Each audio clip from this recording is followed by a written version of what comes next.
dude is really trashed.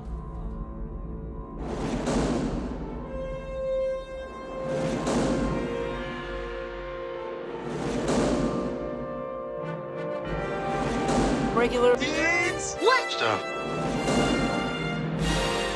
Get your popcorn ready. Welcome back to Regular Dudes Watch Stuff. Water is wet, the sky is blue, and I am Jamie G. Esquire the fifth. And I'm here to defend you for a nominal fee. I'm back again with the Soup Deucer and Magnum Mills to talk about The Last Boy Scout, a 1990s cult classic that thankfully has a lot more to do with football than actual Boy Scouts. What's up, Soup? I mean, I know you are not a Boy Scout at all, but I bet that you earned your merit badges for knives. You got a pretty sick knife collection.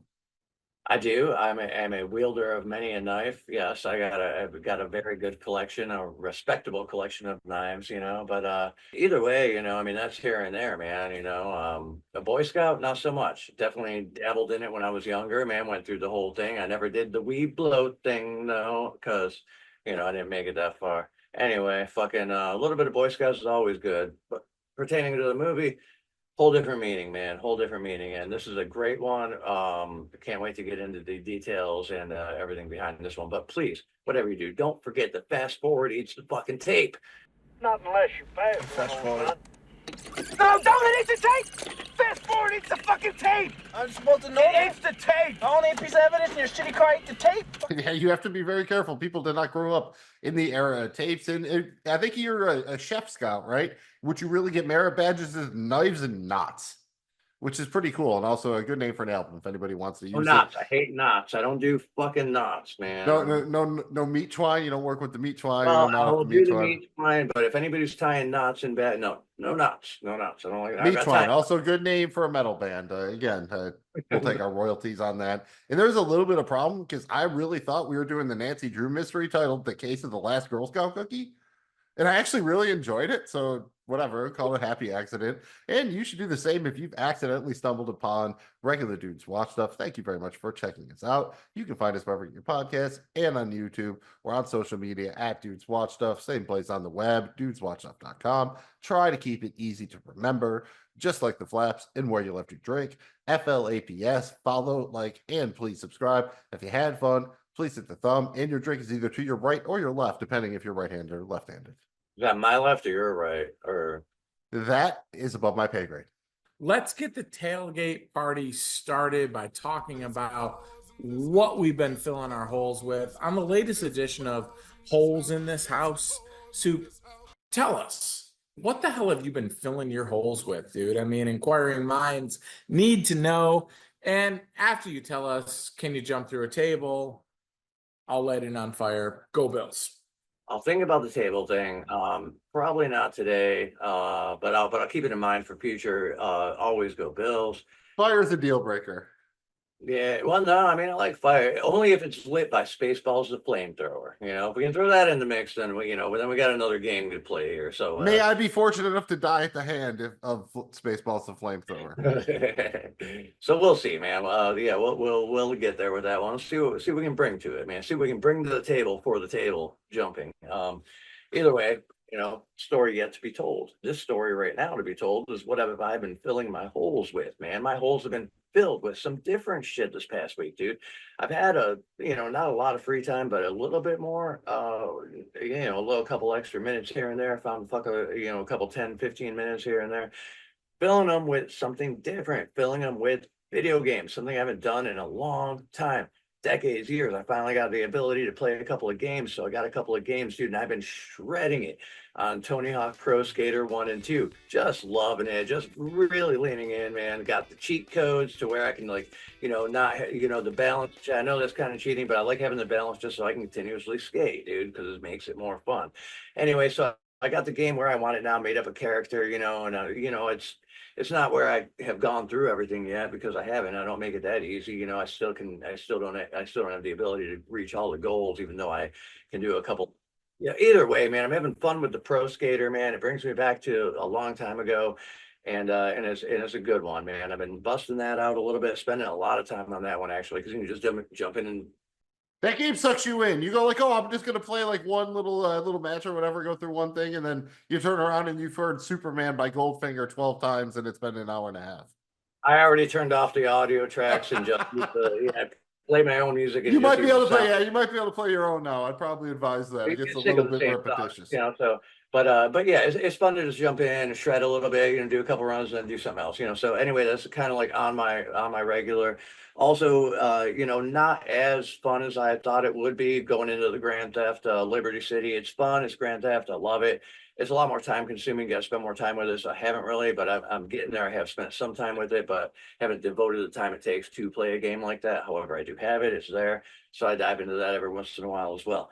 What system are you playing on? I mean, you got to fill He's in the playing on a details. PC. He's playing on his new I'm PC, playing I on believe, right? PC, man. Yeah, I don't have the PlayStation or the Xbox. I'm playing right off the PC, but I have the controls that really are very similar to an Xbox Yeah, you control. can use like an Xbox controller with a PC if you want. Yeah, I like the PlayStation controllers a lot better. I always have, but the one I got it's more like it's fine. It works. It doesn't matter. It's cool. It's got everything you need. So it's like playing a video game on Xbox or whatever the fuck. So it's legit, dude. It works. It's fine. It's perfect. I'm having a good time with it, and that's all that really matters, man. So anything else before I move forward here? I'm happy that you got off the Madden on your phone. I remember when you were playing Madden on your phone, Well, and I was dude, just so sad. Madden on This is this. big come up here. Big come up. Madden on the phone's cool. Mobile Madden's cool, but I'm definitely by the end before the first game, I'm buying the Madden on this, and I'm gonna start playing that. So we'll talk about that as it comes, but I'm looking forward to jamming out into Madden on this thing too, man. Having a video game system is real cool after not having one for decades or whatever. So very happy about that. Yeah, I'd love to Moving take on it back number with three. some Tecmo Bowl, dude. Bring it back to some NES, dude. Some Tecmo I Bowl. want to, and I want to get some vintage shit. Like, I'd love to get like Mega Man and some Yeah, old we'll school get you an stuff. emulator, dude. All that stuff's out there, so you can get all the NES, the Genesis So I'm stuff. just wondering. Wait, what's the one where you become all the animals? You're like the squirrel, and was it Wonder Boy? Like Wonder Boy from Sega is awesome. I'd love to find that again. Yeah, man, for sure. A lot of them. Oh, that's There's a impressive. I list thought of- you were just talking about drugs. You take drugs, Danny? Every day. Good. So what's the problem? I don't know. that Wait, too. what we're talking about? Anyway, man, you guys got me so off track here, which is cool. It's fine, but I think I had one more thing on my list of holes. One more thing I've been filling my holes with, man. We can go off on video games all day. Maybe we'll do a separate whatnot on video games. Who knows? But either way, man. Third thing I've been filling my holes with over the past, since last time, has been a little bit of music, man. I've always been a Smashing Pumpkins fan, but I recently really dove into the newer Smashing Pumpkins stuff. They came out with the latest album, but there's one before that is really a masterpiece. It's called Autumn. It's ATUM is how it's spelled. It's pronounced Autumn. But this thing is a rock opera masterpiece, man. And I didn't really realize it when it came out. I knew what it was when it came out, but I didn't study it the way I should have. It's a sequel to both Melancholy and Machina, if anybody knows anything about the history of the Pumpkins or Billy Corgan. So it kind of goes along with that story. And the thing is, I love a story like this because it's what they wrote, plus you have to actually co-write it by listening to it, so it's how you take it, which makes it even cooler than it is. This thing is 33 songs, man.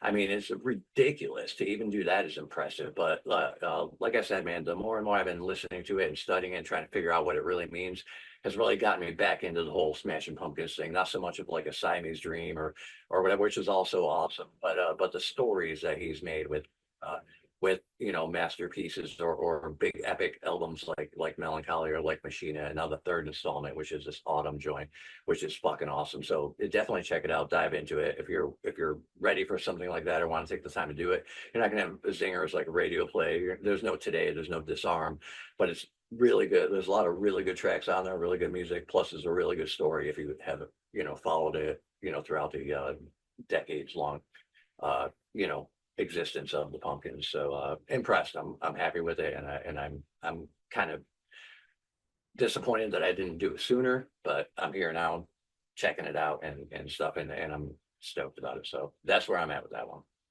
Nice. I'm very excited about that as a Smashing Pumpkins fan. And I'm even more excited about someone who can tell a producer that now is the perfect time to use the clip when Billy Corgan meets Homer Simpson. I like your statement. When life takes a cheap shot at you, you stand your ground.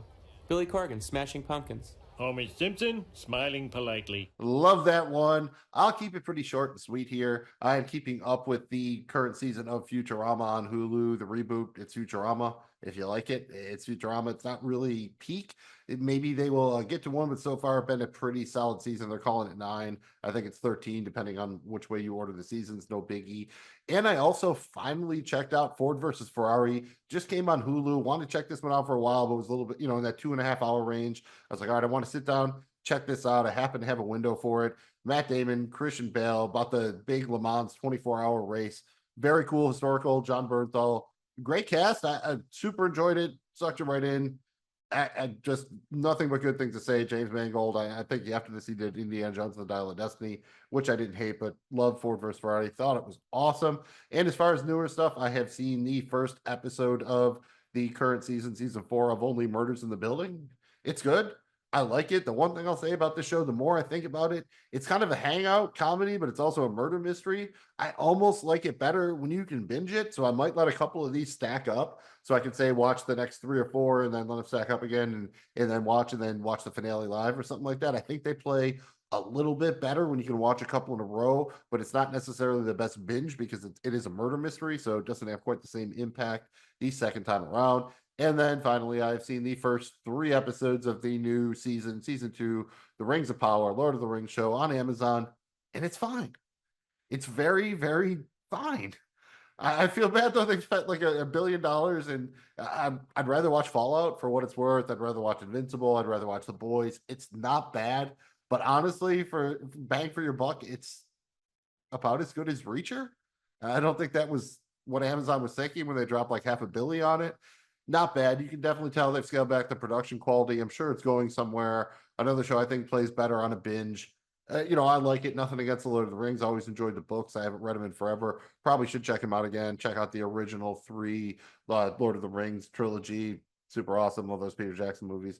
Good stuff. Jamie G, what good stuff do you have for us that you have been putting in your eye holes, ear holes, face eggs, whatever you want to call them? Jamie G, I know I've been filling my holes quite well. How have you been filling your holes, the ears, the eyes, the face eggs, the mouth, the wallet, whatever you've been filling up? How you been doing it? Pretty plentiful as always, dude. If I got a hole, I aim to fill it. Mills, right off the bat, we are not paid or endorsed by Netflix, although we should be. But I've got 2 right off the bat on Netflix that I want to talk about. Number 1 was a movie called Incoming. This gave me total super bad vibes. This was a raunchy coming of age, hilarious comedy movie. I was sold because Dee from Always Sunny is in it and she absolutely kills it. I wish she was in it more. She's basically at 2 maybe 3 scenes, but they're awesome. This is a real good one. I highly recommend it. It's super funny. It's a fun 90-minute just like experience. Really enjoyed it. And then I had somebody that was like, yo, you see that movie that like Jennifer Lawrence gets like full body nude in? And I was like, no, what is it? And they're like, it's called No Hard Feelings. It's on Netflix. And I was like, okay, I gotta watch it. Dude, yes, she gets full frontal nude and it's awesome because Jennifer Lawrence is gorgeous and incredible. But dude, she is so funny. This movie is hilarious. It's yes, raunchy rom-com, all that. You can shit on me all you want. I laughed out loud on this like 10 times, dude. This was really funny. Enjoyed No Hard Feelings a lot. I thought it was absolutely hilarious. She kills. I wish she did more stuff like this. Really cool. Loved it. I'm also continuing on, Mills, with the Dexter jam, dude. In season 3 of Dexter, really enjoying Dexter. Halfway through season 3, really like it. I will say, season 3 has been really good on my continual pursuit of trying to master Espanol. Season 3 features Miguel Prado, heavy Cuban. I've learned 3 or 4 new words. Tradicional. No, I'm sorry. Potencial is one of them. It's really awesome. It means potential. And then claro which means are we clear? Couple of really cool ones there. Enjoying season 3. Dexter's awesome, dude. Really glad I'm watching the show. I highly recommend it for anybody who's into that kind of thing. It's worth it. Watch it. Last but not least, I want to give a shout out to the greatest band in American history, Fish. They are wrapping up their summer tour tonight. Last night, they're playing at Dick's. That's right. Fish Dick's is in full effect 2024. And I just want to say, Dick's is an incredible venue in Colorado, outside of Denver. It's like a kind of like a mini football stadium setup. Really cool for fans. Anywho, night 3 at Dick's, dude. I'm just gonna nerd out real quick. Somebody, and I love this person, whoever you are, drop a comment below. We'll shout you out. You're cool. We should be friends. They threw a shirt on stage, and the shirt said, "First tube is my lube, Dick's 2024." And that's just so awesome. And Trey saw it and he talked about it. Then he gave it to Fishman, and Fishman put it on over his dress, dude, which is a big deal. And they came out, that was the end set too. They came out for the encore and they played Bug into First Tube for the encore. How cool is this band? Literally the coolest in the world. And you got to shout out First Tube is my lube. If you haven't caught a First Tube, just like go and start seeing Fish, and like you'll catch one and it's pretty awesome. First Tube's awesome. So that's what I'm filling my holes with, buddy. Also sounds like drugs, but I think that's just a byproduct of good fish, be it the different kinds. I have also heard good things about No Hard Feelings. I heard that was actually a really funny and kind of like a good kind of old school raunchy comedy. So probably a good one to check out. Netflix, you're trying to get me to resubscribe. Work a little bit harder, please. You're picking up some more of those, old school shows. But right now, Hulu's still in the lead. But yeah, my streaming dollars they're here for the taking. Dude, I also currently don't have Netflix, and that's one of the only streaming services I don't have. I just never and it's one of the ones that doesn't auto draft me. So I was able to just like, if it did, I would still have it, but it didn't, so I don't. I have all these other ones that do auto draft me and I don't want or use ever. So that's here and there. It's a different story. But however, I'm thinking about re-upping my Netflix because they do have a lot of good shit on there that other people don't have. I mean, even Trailer Park Boys, or there's a They're couple doing like, better now. Netflix is now starting to get licensing back because other companies are now accepting that your shit gets hot if you put it on Netflix. Like everyone loves Suits. Like Suits was like the show of the summer on Netflix. It wasn't Stranger Things. It was Suits, the USA show. Got crazy views enough that it got a whole new spinoff. So this is a conversation I've had like probably 3 or 4 times in the past, 2-3 weeks. So for whatever reason it was, I don't remember or really care to get into it. But either way, the point is I should probably re-up or renew my or just whatever, get my You'll need to for football at some point. So we'll cross that bridge when we come to it, Yeah. which will happen in the near future. Just be careful that the train isn't coming over the bridge. And I got to tell you, the grill is warmed up. Let's keep the tailgate rolling with the hype train. Mills, the hype train is rolling through. What are you super hyped about? We got to know. Obviously, the upcoming NFL season, it not being super hot outside anymore, also awesome. And I want to shout out Francis Ford Coppola. Megapolis, his big new movie is finally coming out September 27th. It has had, I wouldn't say quite like Apocalypse Now behind the scenes shit, but it's been very, let's just say it's been a rough road to the screen here. But all the actors have kind of stood behind it. It's been a little bit weird, but when Francis Ford Coppola hits one out of the park, he hits one out of the park. This is kind of his late career magnus opus. This is kind of the whole thing. The general thing is like somebody wants to rebuild New York City as a utopia following a devastating disaster. Got some of our guys, Giancarlo Esposito, Adam Driver, Aubrey Plaza, Lawrence Fishburne, Talia Shire, Jason Schwartzman, James Remar from Dexter. Dexter's dad there. That's James Remar up in there. So a lot of names that we know. Jamie G, what are you hyped about, man? What are you hopping on the train for? Dude, there's a lot of really good stuff, man. But obviously, the NFL season, I've been so excited about college football. That's here. We enjoyed the weekend of it, and that's going to be here for the foreseeable future. NFL football is going to be incredible to boot. But I'm going to stick with the Penguin. I'm really excited about what they're going to do with the Penguin. I think that could be HBO's new big series. Outside of that, really excited about Arcane season 2, which should hit in November. And then, Lord willing, because these kids are going to be 50, let's just get the final season of Stranger Things out. Excited about that too. I think that's summer of 2025. So that one still might be a minute soup. I bet you we're getting another season of Shoresy before we get another season of Stranger Things. But that's still a bit away. What are you hype about, man? What are you on the train for? Well, now that you mentioned that, I mean, I'm totally right there. Well, But yeah, yes, of course. I don't. That's without That's not saying. in. That's not on the table yet. So what I am going to do is say I am excited for this upcoming, post summer going into fall season. This is like my favorite time of year. I love this. Halloween's on the horizon, so obviously I'm going to start diving into some of that stuff. Not as far as movies and shows and stuff go, and then there's also the exteriors like the comfort food and soups and stews and all that, going into this time of year. So I'm looking forward to that. As far as movies and shows go, going into this time of year, yes, I'm going to get a little bit dark because it is dark season coming up. There's a movie coming out, Smile 2. Smile 2 looks pretty good because Smile was pretty cool. It's a mind fuck of a movie, dude. It wasn't what I was expecting. It's one of those where it's one of those pay attention to kind of like psychological thriller, like horror flicks, man. It was solid. I was impressed with it. Looking forward to see what they do with the sequel on this one. Definitely looking forward to the remake of Salem's Lot. This movie was made before long ago. It was a 1975 novel, Stephen King's second novel. I believe his first one was probably Carrie, but his second published novel anyway. Good story. First adaptation was pretty cool, but I'm looking forward to seeing what they do with it in 2024, with what they have as far as being able to, make movies now in this day and age. So I think there's a lot of potential there. Definitely on my radar. Looking forward to seeing that one. That is probably my top one.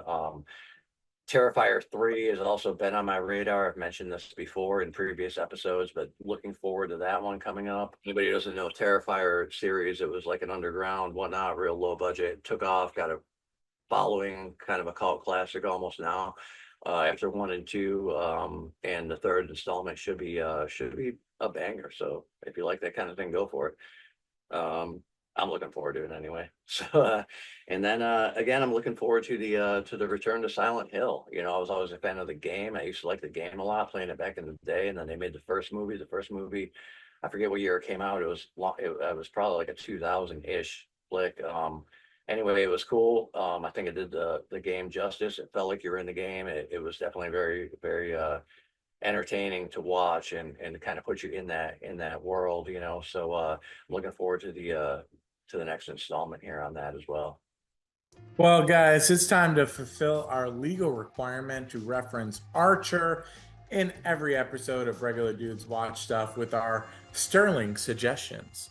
It sounds fancy, and that's the idea, but really, we're just each recommending something for you guys to check out. Soup, send us on our way. Hey. All right, well, I brought this up in holes, but if you're a Pumpkins fan, or even if you're not, and you like a good storyteller rock opera thing, get into the autumn rock opera from Billy Corgan and the Smashing Pumpkins. Either way, we already talked about that, so I'm not going to bring it up here, but note it here. Going into what my sterling suggestion is a movie called Freeway, from back in the 90s. It's an Oliver Stone produced joint, man. So it's his fucked up rendition of like a Little Red Riding Hood thing. It's got Reese Witherspoon, it's got Kiefer Sutherland. The cast is good. The story is crazy. This is a movie definitely worth watching. You'll get some really good appearances from the supporting cast and whatnot, and just an all around good, like, late night, nothing else to watch. Check this out. It'll kind of twist your brain a little bit, man. Definitely a solid watch, if you're in the mood for something a little outside the box and twisted in a weird way, man. Twisted in a weird way, that might be what they put on your gravestone, but that's not necessarily a bad thing. Jamie G, do you have a sterling suggestion for us? Absolutely. I think everybody wants some music that provokes brain thought. And yes, we all love music. We're just going to sit and we're going to sing along and we're going to have a fun time. That's great. But we also love stuff that we can turn on and then be our most accomplished selves. I'm encouraging everyone out there to go out and check out the Beastie Boys album called the In Sound from Way Out. It is an awesome instrumental jam, dude. All instrumental.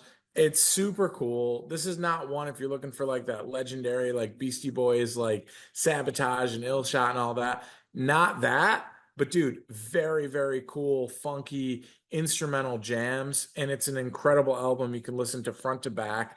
Put it on as you're doing dishes. Put it on as you're doing laundry. Put it on as you're having a weird out and you need to like focus. This is a powerful album, dude. I wish more people listened to it. Beastie Boys, In Sound from Way Out. Give it a look. Love it, dude. I listen to Beastie shit like Boys, that all Gold the time in the Kicking It kitchen. Live. And that's been on my yeah. I mean, Beastie Boys instrumentals have always been so, even since back in the day when they started playing instruments with like Check Your Head or even before that. Yeah. You know, so I always enjoyed their instrumentals, and I've been a fan of. I know what you're talking about. I've been a fan of that one. It is on my rotation. It's in a couple of my playlists as far as you know, some of my I still you know, remember Paul's Boutique being one of the first albums that like looped back in upon itself, how it like faded out into the and then like great production from the Beastie Boys, like way more than people would think based on their public image. Say like way technically, like just way more technically competent and groundbreaking than you would think, other than the fact that it was like you know Fight for Your Right, which they famously hated. yeah, it's not always Paul Revere, man, but they're in the Hall of Fame for a reason, dude, and that's one of them. The instrumentals. Yeah, I love check out the Paul In Revere. Sound from Way Out, dude. Very, very cool stuff. Like I said, I think it's 10, 12 call, tracks dude. or Yeah, whatever, but good it's call. whole way through, dude. Real cool, real great jam, dude. All right, that brings it to me, and I am going to go with a double banger. I usually don't hear, but I want to say if you enjoyed The Last Boy Scout, check out Kiss Kiss Bang Bang. This is the role that probably got the Iron Man role for Robert Downey Jr., one of the last really great, meaty Val Kilmer roles.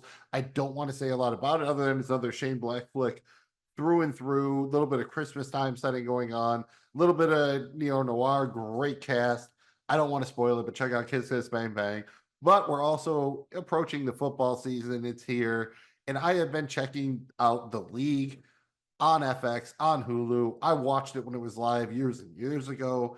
And I think when we watched it live, we undersold it a little bit because we got caught up in the fact that they couldn't accurately reference the proper fantasy players and they played an 18 league in some of the smaller stuff. Now it almost plays as nostalgic. It's like, that's Antonio Gates, Ryan Terrain, Michael Bush. Like, I haven't thought about some of these names in years. So it's like a walk down memory lane, and you get the great jokes and everything. So 7 seasons, the league. First one's really short, I think 6. The others, I think, are 12 or 13 episodes per season.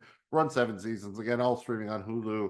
Football season. Check it out. A nice improvisational loose comedy run by Jeff Schaefer, who cut his bones on Seinfeld and Curb, worked on Curb all the way through and through. So there's a lot of that in its DNA. You know, this is kind of like Seinfeld for degenerate fantasy football players in the way that, you know, It's Always Sunny in Philadelphia is Seinfeld if you smoke crack. And I mean that in a good way.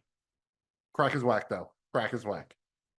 Before we head out to LA and watch the Stallions game, we need to connect us dudes to the dude with the 6 Degrees of Lebowski. Mills, please get us to the Big Lebowski via The Last Boy Scout as directly as humanly possible. Well, that's easy. In The Last Boy Scout, Bruce Willis played Joe Hallenbeck. In Armageddon, Bruce Willis played Harry Stamper, and Steve Buscemi played Rockhound, and Steve Buscemi is Donnie. In case that isn't good enough for you, in The Last Boy Scout, Bruce Willis played Joe Hallenbeck. In Armageddon, Bruce Willis again played Harry Stamper, and Peter Stormare played Levin Dropov, and Peter Stormare is the nihilist #1. And if you really want to complain about me using Armageddon, in The Last Boy Scout, Bruce Willis played Joe Hallenbeck. In Nobody's Fool, Bruce Willis played Carl Roebuck, and Philip Seymour Hoffman played Officer Raymer. And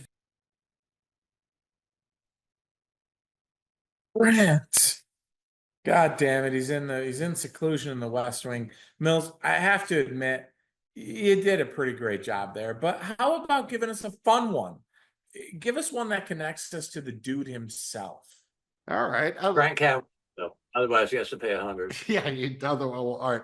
Is there an ATM near here? I'll be right back. In The Last Boy Scout, Chelsea Ross played Senator Bernard. In Above the Law, Chelsea Ross played Nelson Fox, while Michael Rooker appeared as Man in Bar. In Cliffhanger, Michael Rooker played Hal Tucker, and John Lithgow played Eric Quaylen. And in the FX series The Old Man, John Lithgow stars as Harold Harper, while Jeff Bridges stars as Dan Chase. Jeff Bridges is the dude, and season 2 of The Old Man about to drop in September on Hulu FX. See what I did there? Cross promotion. Wow, dude. Nice job on that cross promo. I think we're just about there. How about you round out the trio and connect us to our guy, Walter? Because he didn't lay face down in the ditch, in the mud, for Muck. you not to connect him, Mills. You were not, and we also need to get him back his underpants. In The Last Boy Scout, Halle Berry played Corey.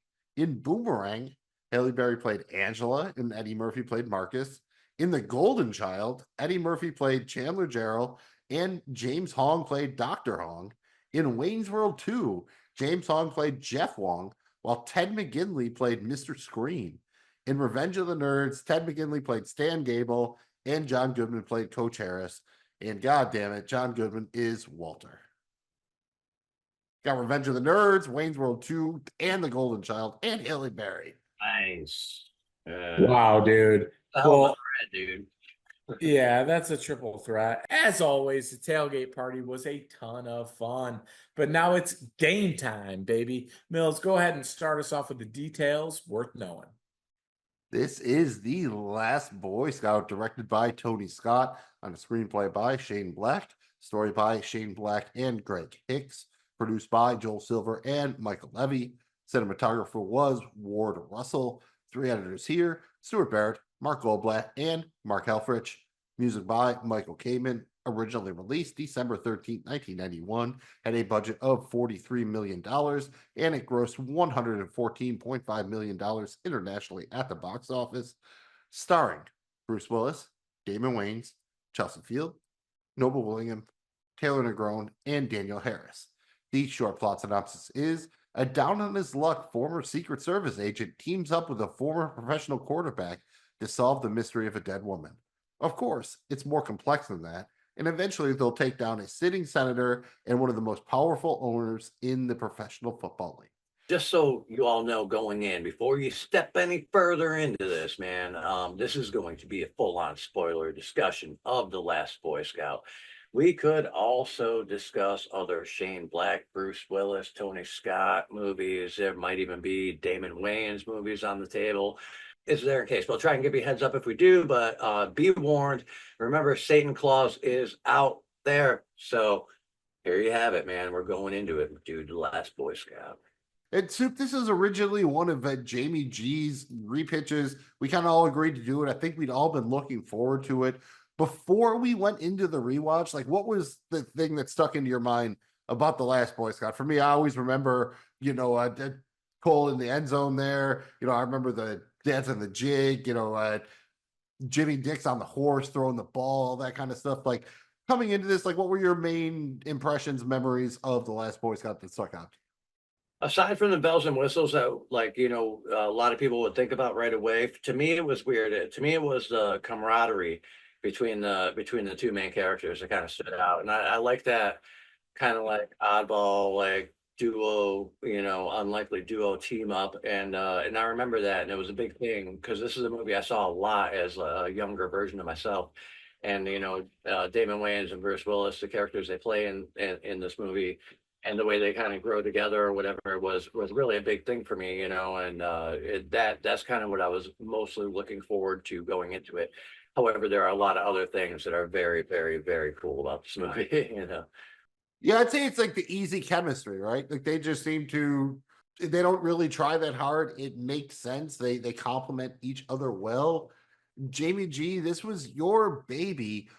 Prior to the rewatch, what were the main things? Before we did this, you were pitching someone, yeah, you got to check out The Last Boy Scout. What were you telling them? What were the parts that stood out to you? Kind of, your biggest memories of the movie going into it. The perfect balance of humor mixed with action. This is so hard to achieve, and this movie masters it. There is a comedy element, even when it's no holds bar and you think the characters are going to die and all that. There's comedy in it that's special. subtle but works so well. I think that's the biggest thing. Particular scenes, obviously, remember that the football in the rain, and Billy Cole shooting out his brains and all that. And you also, for me, I also remember that iconic scene with Damon Wayans. This might be his best acting ever. As Bruce Willis just punches him in the face, he's got that blood drip, and he's like, it starts off, you're just getting a shot before the game to go, and he's got the blood dripping. Dude, incredible scene in the bathroom at Joe's house there. Wild stuff. Those things just, I don't know, they're forever. And then of course the legendary scene with Bruce Willis shooting the gun through the stuffed animal cat. Like that just, those were the three things that always stay in my mind when I think Last Boy Scout. It's an interesting flick, I think, because it does everything like slightly above average, but I don't know if it's the best at anything.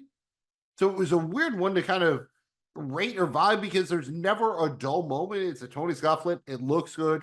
It moves like crazy. It's funny. The one-liners, the action set pieces are good, but none of it's the best, right? But it's the perfect mix, I think. I know that this was a movie that was made in the editing room and that kind of thing, but I think it is fairly impressive that it's kind of complex. This is a little bit of a film noir story structure with a buddy action comedy thrown over the top of it. And that's a very difficult thing to pull off. And I think that they managed to do it. And I will say, as far as my overall thoughts, as far as what I had going in and then what I'm thinking now, I was just really impressed with how well this movie was made, especially knowing all of the drama that went on behind the scenes, some of the writing that comes back around, especially knowing that the third act really wasn't originally there in the main script. The way they hold it up, the idea that it's a mystery, the music, the way it's shot, just the pacing, just some of the funny stuff. I mean, Bruce Willis's daughter, Darian, she absolutely slays it with some of her lines. Everyone's great. Like you said, I think this might be maybe Damon Wayans' best performance ever. So that's kind of my overall thoughts. Jamie G, any kind of new overall thoughts after having rewatched it now with fresh eyes? What'd you think? The dialogue was tremendous. I had no idea going back into this just how this is Quentin Tarantino Pulp Fiction level greatness of dialogue. I may be exaggerating, but like the dialogue's that good, dude. Like you should watch this for the dialogue, action, storyline, second and third subsequently. Like the dialogue is it. It's hilarious. Watch this with closed captions. Unbelievable, dude. Like I did not believe how great the dialogue. I didn't remember how great the dialogue was in this movie. I think that stood out the most. Outside of that, I thought Bruce Willis is a bona fide star, but dude, give Damon Wayans a little bit of credit here. He went from being a funny guy that was a stand-up comic to playing a funny guy but yet serious role. He did it flawless. He was awesome, dude. There was no weirdness about his acting. He didn't try to lean on the comedy shit too much at all. In fact, you almost wish there was more of it because he's so funny. I thought he was a straight up bona fide actor in this. Those couple of things there blew my mind about this movie on rewatch that made it better than it even is. I bought him as a professional football quarterback. And I think that's not 100%. an inconsequential thing. Whereas that's maybe one of the things that stretches me a little bit in any given Sunday is I don't know that I buy Jamie Foxx as Michael Vick kind of. And that's where they get like for some reason, Damon Wayans here, maybe it's because you can tell the dude worked out and everything like that, but just the way he carries himself, it's like how I'd expect a professional football quarterback to do so. And I think that's one of the underrated parts of this movie. It's kind of a little bit of a football movie. I mean, at the heart of it, you have sports gambling. It has a lot to do with, stuff. Now, maybe that's the one misstep the movie made is the idea that professional football would lose popularity. It's literally the only thing that has it, but that's probably the only major misstep. Soup, how about yourself, baby? Kind of new overall thoughts versus, what you had going in. And then now that you've seen it again, fresh eyes. I mean, on the rewatch, dude, like again, this is a movie I've seen kind of a lot younger and stuff. I hadn't seen it in a while, so it wasn't fresh in my brain or anything, but I definitely remember a lot about it. Dialogue, yes, fucking awesome. I mean, it's incredible, dude, and it is one of those perfect like blends of Tarantino-esque dialogue with major action, you know, and it works perfectly, man. I think there's really not too many hiccups. There was a couple of lines that I think were maybe because they were in the trailers or kind of burned out as like taglines or whatever for the movie that were like, they get stale and old. But aside from that, I mean, this thing really holds up, man. The only thing I would like to see would maybe be a little bit more football in it. You don't see a whole lot of football in it. You kind of going into the movie at the way it starts and everything, expect to see more football in it. You don't really see any football in it, you know. So that would maybe be the one thing I would want more of. You know, is a little bit more football action in there. But I mean, this thing is action packed. There's not a dull moment. I mean, this movie is fucking great. You know, from beginning to end, there's really not a whole lot of complaints or anything I can say bad about it. Yeah, I mean, it just keeps you interested the entire time, man, you know, on many levels. That's interesting because one of the things I really enjoy doing when we do stuff like this is diving in and learning about some of the behind the scenes stuff. And this was kind of a crazy flick, and we've covered True Romance. Check out our channel. But Saul Rubinick's character in that, the producer, Lee Donowitz, that's based on Joel Silver. And that was very deliberate by Tony Scott because he hated Joel Silver on this movie. Overall, the reports were just basically like you had Tony Scott, Joel Silver, and Bruce Willis, and all of them thought they had the biggest swinging dick in the room. So it was kind of like just too many alphas trying to do their own thing or whatever. But literally, Tony Scott hated Joel Silver so much. That's why he makes Saul Rubin's character, Lee Donowitz, just a raging asshole and just terrible person in True Romance. And he literally tried to make him look just like Joel Silver. So, Well, who do you think Shelley Marcone's based off of? it's Jerry funny because it's Jones. Marcon. It should be, right? But he says it's Marcon. It drives me nuts. It's spelled with an E and it's not Marcone, but it's Marcone. Like not my favorite thing. He's not an LA Stallions owner. I'm pretty sure he's based off of a Dallas Cowboy owner, but you know. Yeah, just maybe. I mean, That LA Stallion, decent name. I will give him that. Like, it sounds cool. It's like Wild Stallions, right? It's got I to love the sound name, cool. but the saying the character might have been based off of Yeah, a real person. yeah. No, I don't even think that was. Yeah, it's about just who do you think Biff's casino owning character in Back to the Future 2 was based on? I don't know. Maybe someone we know. Might be. Might be. It just might be. One very interesting thing is originally this script sold for the most amount of money ever. Shane Black actually wound up like knocking it down to 1.75 million just to work with Joel Silver because they did Lethal Weapon together. And the original script was much darker. The original cut of this flick was definitely NC-17, a lot more violence. And the entire second half was basically different. Dude, your dude Milo here, who's the villain here, he had a whole thing where he would make his victims perform snuff films and film them and then kill them on film.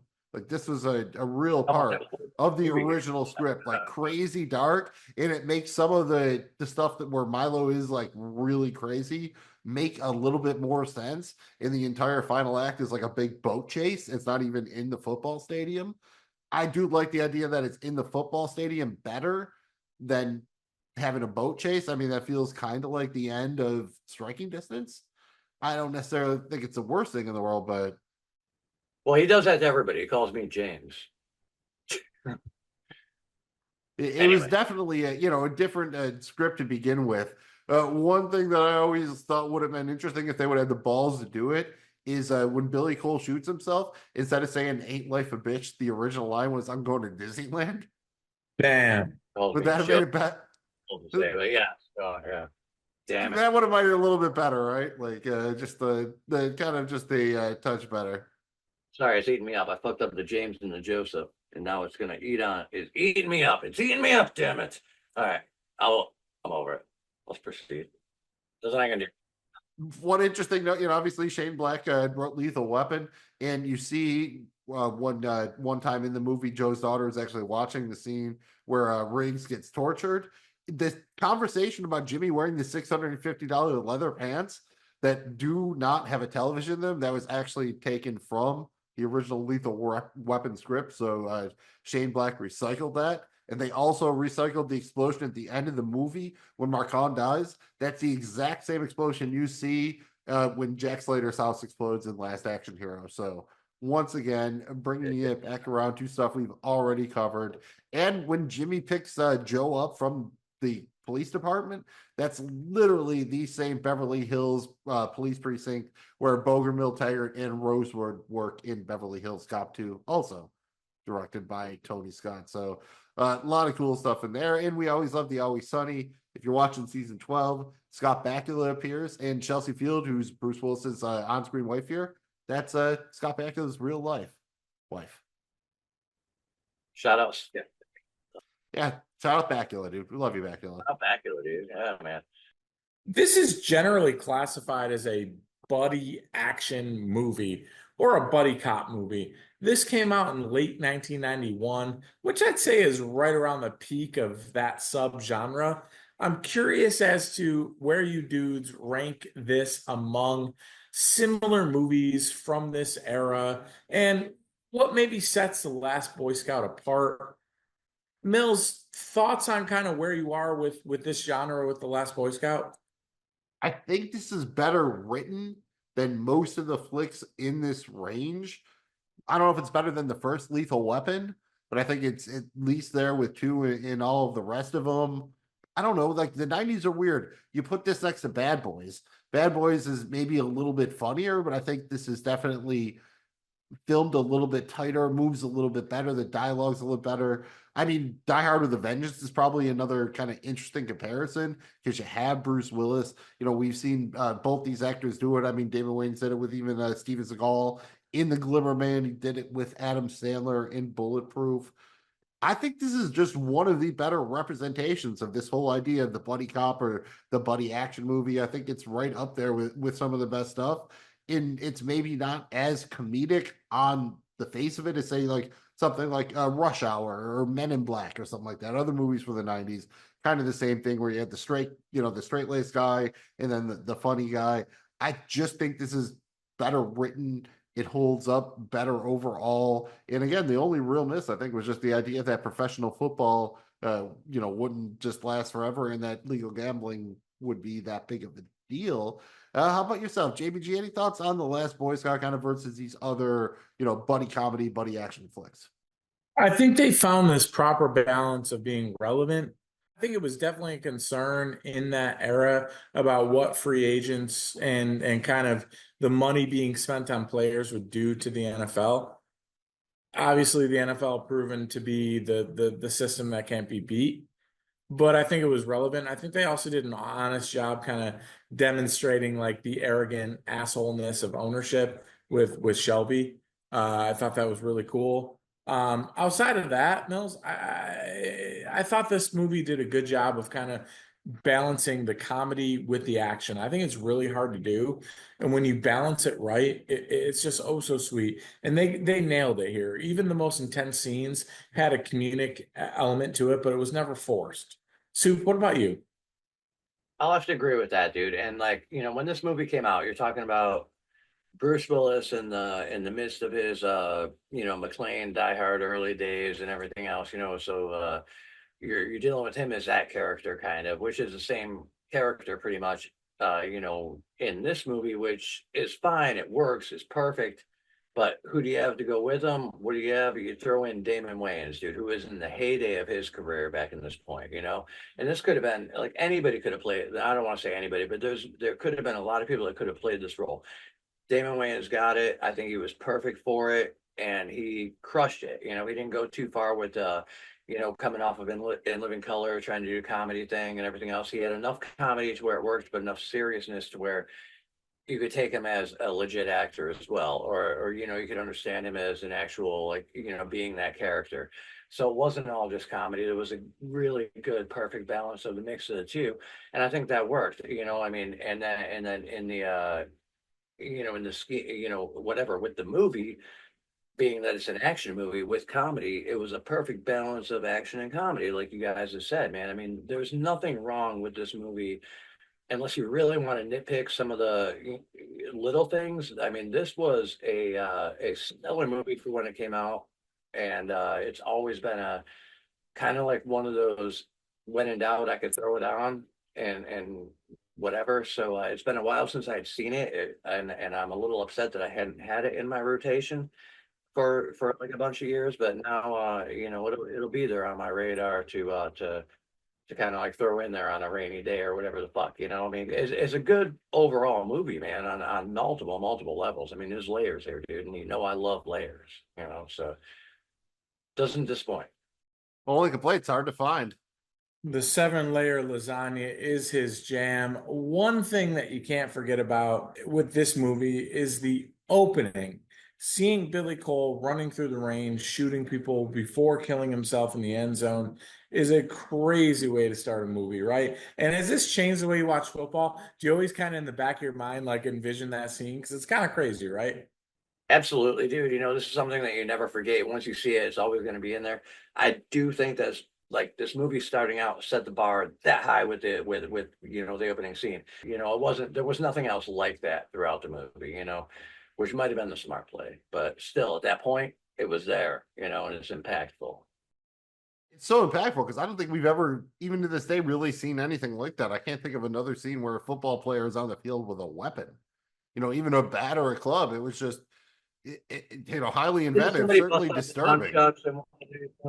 Some comedy football movie, somebody busted out the nunchucks. Maybe, right? yeah, maybe somebody busted out some nunchucks or something like this. But just the way this was filmed and everything, I can't believe this is like Billy Blanks. The dude is going to be like the Ty Bo guy. He looked crazy, dude. He got the crazy eyes going, and just when he shoots people, and then at the very end when he shoots himself, that's a hell of a way to open a flick. Kind of depicts and shows you and sets the stage for how intense and how how mentally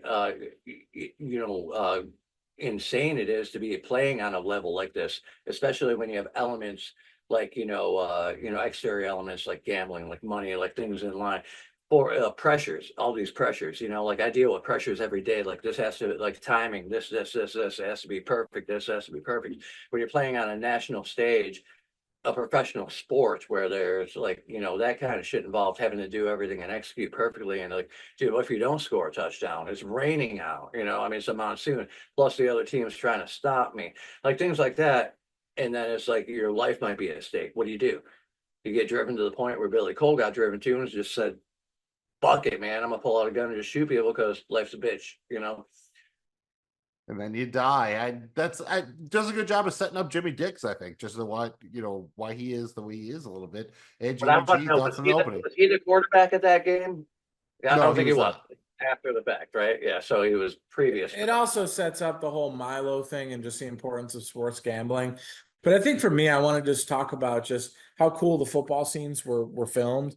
You don't see it often. Anytime, like as a former player, rain games are super fun. This is torrential downpour, and there's kind of a common theme throughout the film, whether it's rainy or dark or hazy. They kind of use this a lot, but heavy rain here, I thought it worked really well. I like kind of the shots of Billy Banks kind of on his own with that intenseness as he's taking the pills or whatever and getting himself kind of ready for this thing and then going back out there and just this just horrible game that nobody wants to see or play in is happening in this torrential downpour. It was really fun to kind of see his role emerge. The one thing I will say is I thought those shots were filmed awesome. I wish we just saw more of it. We only really get the football scenes kind of in that opening scene there. But it was really cool. And the other thing here is too, is just, utilizing Billy Banks and then the Jerry Jones-ish ownership of it all with Shelley. I thought it just good job tying that all back kind of at the end. Let's move on to the introduction of our two leads. First, we meet Joe Hellenbach after what looks to be a rough night in Vegas. We've all been there, Joe. And things don't get any easier for him from there. Jamie G, Joe says he lost $50 in Vegas last night. Do you think he's lying? Yes. I kind of got that feeling too. And we have a losing $50 is Mills. If you lost $50, you made 150. That's how it works when you come back from Vegas. Yeah, dude. I mean, if you lost $50, whoever's asking you, telling them, you know what, I'm up 150. Is that like the math when you tell your doctor how many drinks you have, like per week or whatever? You divide by 4. Is that how it works? I forget the official math. Mills, we're counting beers now? I Whoa. mean, they have a lot of water content. I mean, they have, they're like, Brondo. They're what people need. They got don't have that's what they need. Beer needs the electrolytes. Give beer the electrolytes, and man, it's over, dude. And then that, established like, trusted beer like that, supplemented beer. The PBR. beer Put with the supplements. electrolytes in the PBR, man. Game over, dude. All right. Well, we will work on that. And throughout the recollection or they're talking about in the flick, we're going to go through some of our favorite quotes, jokes, one-liners. We get the first one here. This is my third favorite. Soup didn't love it. Jamie G was kind of mid-range on it, but I just absolutely love when Mike asked Joe, Geez, you sound terrific. What'd you do last night? I think I fucked a squirrel to death and I don't even remember it. just a nice little callback off of those kids throwing the roadkill in there. And he kind of wakes up, looks at it, and just kind of nonchalantly tosses it up. Never clocks the kids in the roadkill. He's just like, did I fuck a squirrel to death last night? I don't know. I thought that was really funny. Maybe y'all didn't, but to me, I agree, dude. That's one of my favorites. I think I ranked it right there in the top, like 2 or 3. If I didn't, I should have, but it's definitely always been one of my favorite quotes in that movie, man. So yeah, it's up there, man. And I just love the way he plays it off too. You know, he wakes up, he's all fucking, passed out in the car, got a dead squirrel on him. Man, I don't know what's going on, but it's see, don't tell, right? Dude, it's classic disheveled, hungover Bruce Willis. I don't know if anybody's ever played being hungover and disheveled better than Bruce Willis. Like, he absolutely nails this, He's dude. the best, man. Yeah. That is good, and that totally fits for kind of the film noir structure. You have kind of the down and out, former guy who was the best, in this case, he's a Secret Service agent or whatever, and he's just fallen from grace this hard. And they do such a good job of show, don't tell. They set everything up, right? You see him in the car getting fucked with. He goes inside. You meet the little stuffed animal there for a Tom. You meet the wife. You hear about the daughter, everything like that. And then you set up how good he is when he just goes into the bathroom. He kind of like, oh, the someone just took a shower. He clocks the toilet seat was up, and instantly, boom, he's got it down. And that's the beauty of this movie is he's that smart. And then Bruce Willis plays this so cool, right? He's just like, all right, just tell me. I already know. Just tell me. The truth will set you free, kind of. I just absolutely love the way they set all that up. If you know anything about Bruce Willis at this point, if it's your first time seeing this movie and have you seen other Bruce Willis movies like from that era or whatever, then you know that even Striking Distance, same thing. He's a hungover. He's John McClane, recovering from being banged up the night before, got fucking home issues with the wife, with the kid. He's struggling with life, dude. Dealing with it. And here he is, struggling with the hangover, trying to deal with whatever the movie or whatever the plot of the thing is. It might be a guy trying to blow up the world, or in this case, it's sports gambling and shit. But anyway, regardless, and you got your best friend fucking your wife, we'll get into that. But anyway, that's what he walks into after, and he just talked to the guy on the phone like 20 minutes ago, which is crazy too, but that whole shit, it just builds the story, gets you right there into it, man. And I think it's perfect at doing that. This movie just kind of moves that way to where it never gets, even if it does kind of go on and on about one thing, which it doesn't for very long, it gives you just enough to where you're interested enough. You get that backstory, and it's enough for what you need, and move on to the next thing. And it just did a really good job at just laying it out like that, Yeah, it really laid it out. And just to make sure Jamie G gets his due, his favorite quote was right in this range when Mike explains to Joe, Stripper, exotic dancer. She's got some weirdo hassling her, wants surveillance, and I'm booked solid. She's hot, Joe. She rates a 3 on my finger scale. That means I'd cut off 3 of my fingers if God had let me fuck her. but just Joe's comeback, make her a 1 on your nose scale, improve your looks. That's just, I think, very typical of this movie. In so great, and they set this thing up, and obviously bringing in Bruce McGillis, a D-Day from Animal House, been in a bunch of stuff, so he's only in a couple scenes, but I think it gives it a little more gravitas that it's an actor you recognize. Jamie G, this is your favorite quote. Anything you kind of want to add about the whole, Joe catching his wife cheating and all that? Well, I think that this whole scene from him calling him, giving him the job for $500, and then him going home, realizing that it's him, head and gut for the first time. The whole thing is incredible. And I just think this whole finger system, and it comes back around too with how good is she? How good was she, Mike? How many fingers you give her? Incredible one line here as Joe's coming to terms with the fact that his wife's been banging his best friend. Real crazy stuff. Just I don't know, man. That is kind of sets the tone for the entire movie, in my opinion. Yeah, I think that's absolutely it. Even the stuff you get before you meet Darian, the Satan clause, the idea that, she's very competitive with all these other girls at school. So even not seeing her, it sets it up. It gives you an idea that how bad his struggles are at home with the wife. And I think you talked about that's a great bit of the initial writing, like bringing it back and around when Joe asked him, like, on my finger scale, how good was my wife? And then even after that, I love that he's like, the header gut, bringing that back again, well, bringing it back but starting it off. And then he's like, oh, you still got that job? $500 is $500, and that's so relatable. $500 is $500 for a job. That sounds kind of easy. And then when Mike gets blown up, it's pretty good setup because Joe goes out of his way to not tell the cops that his wife Sarah and Mike were banging. So then later on, when the cops figure it out, it makes it look like he's hiding something. So again, just speaks to how good the writing is here. And while all this is happening, we get the one little scene with Jimmy when he's banging the chick and he goes in the bathroom with the pills or whatever, and we get to see the 13 tattoo on his head. But really, Joe and Jimmy meet for the first time at the strip club, which might be the best strip club ever. You have Halle Berry dancing and Eddie Griffin on the ones and twos as the MC and the DJ. Hell of a strip club, and we get introduced to the strip club with a Prince track, probably the most money they spent on a track for the whole movie. So I thought this was a good way to do it, and it also sets it up as shocking when Corey dies early. Mills, I'm riding on the range. I got my hat on. Got your boots. I mean, these boots were, made for walking. And before we move on, let me just ask you, as far as very attractive, awesome actresses who played strippers in the 90s, would you take Selma Hayek as a stripper or Halle Berry as a stripper? Mills, I got to go Salma Hayek. I love her. I would marry her today. I would have married her 20 years ago. I will marry her 20 years from now. Salma Hayek, I love you. Jamie the Esquire, the fifth will make you the happiest man on the planet. All you got to do is let me know. She literally married a billionaire. Soup, what do you think? Halle Berry, Selma Hayek, best stripper actress of the 90s.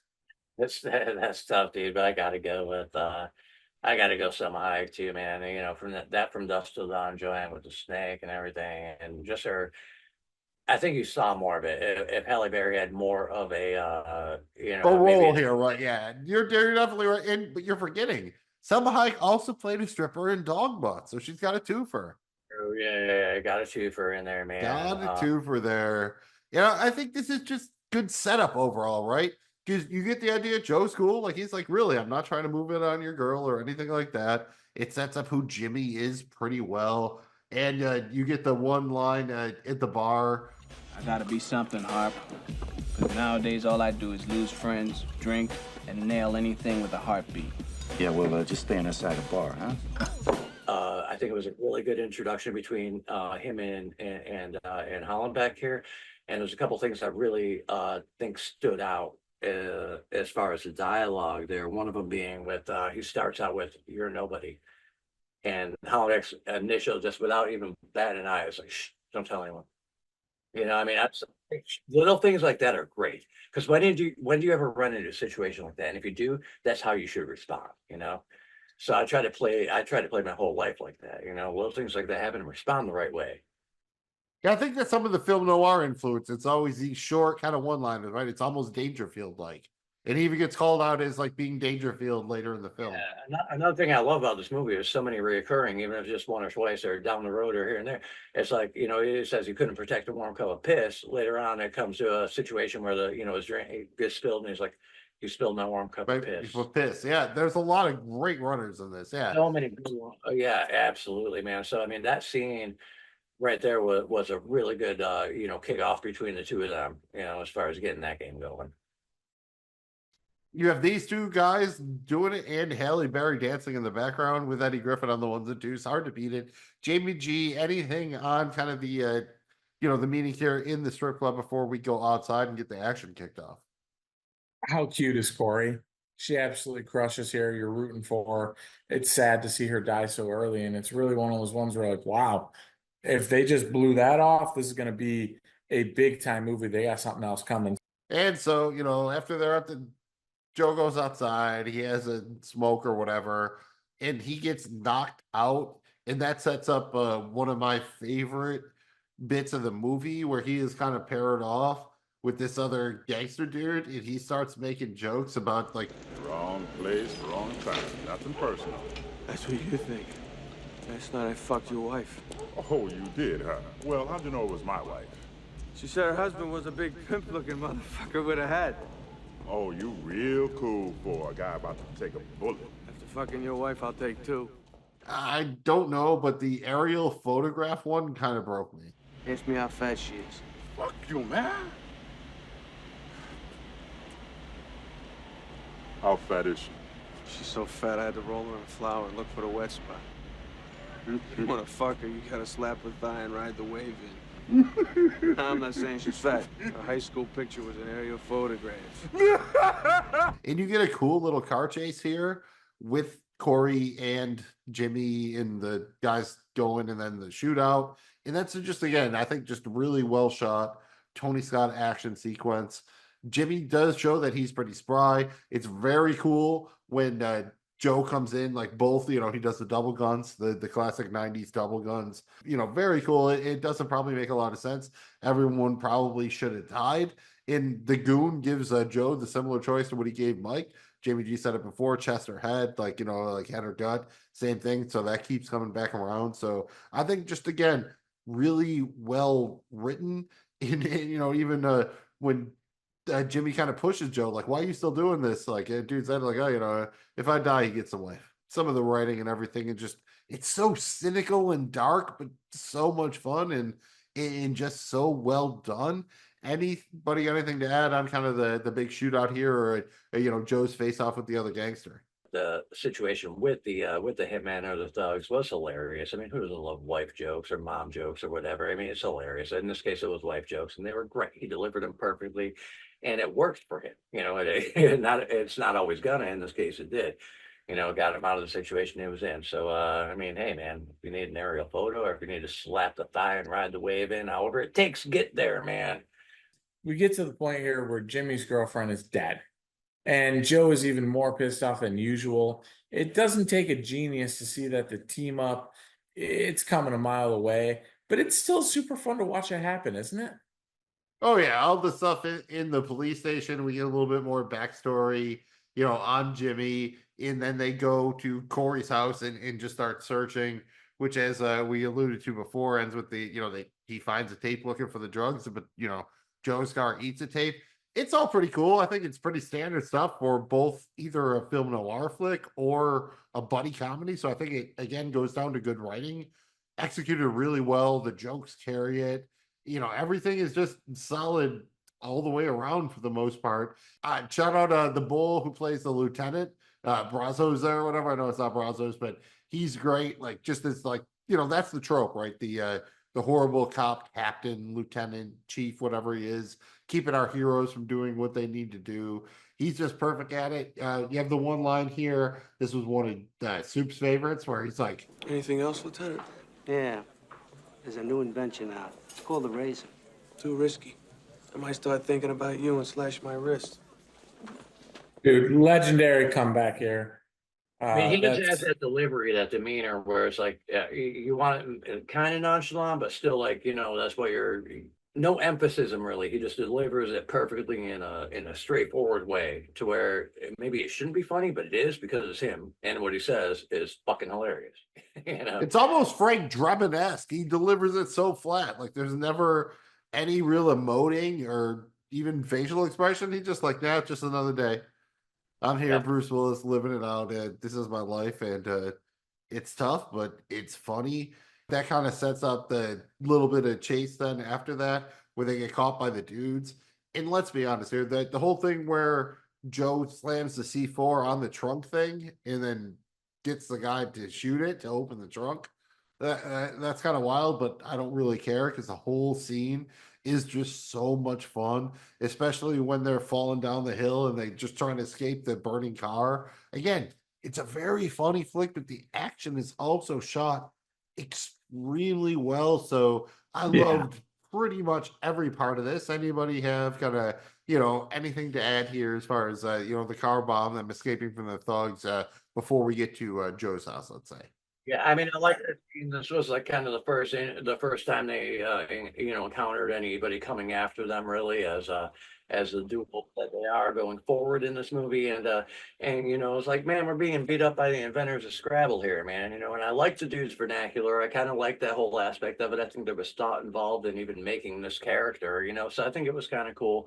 And the way they did it, yeah, it fell into the whole thing. Like, okay, now it's a big blow up, and we roll out here, and then he's Hollenbeck's like, go ahead and get out of here. I'll take the heat on this one. So that says a lot about the bond between the two and where that relationship and shit is going moving forward in this story. So I'll let you take it from here, Jamie G. Yeah, I just think that this is a classic example of how good the comedy blends with the action. I can't say enough how hard that is to do. So many movies and shows fail so hard with this when they're trying to combine the humor while something explosive is going on, right? Big time action scene.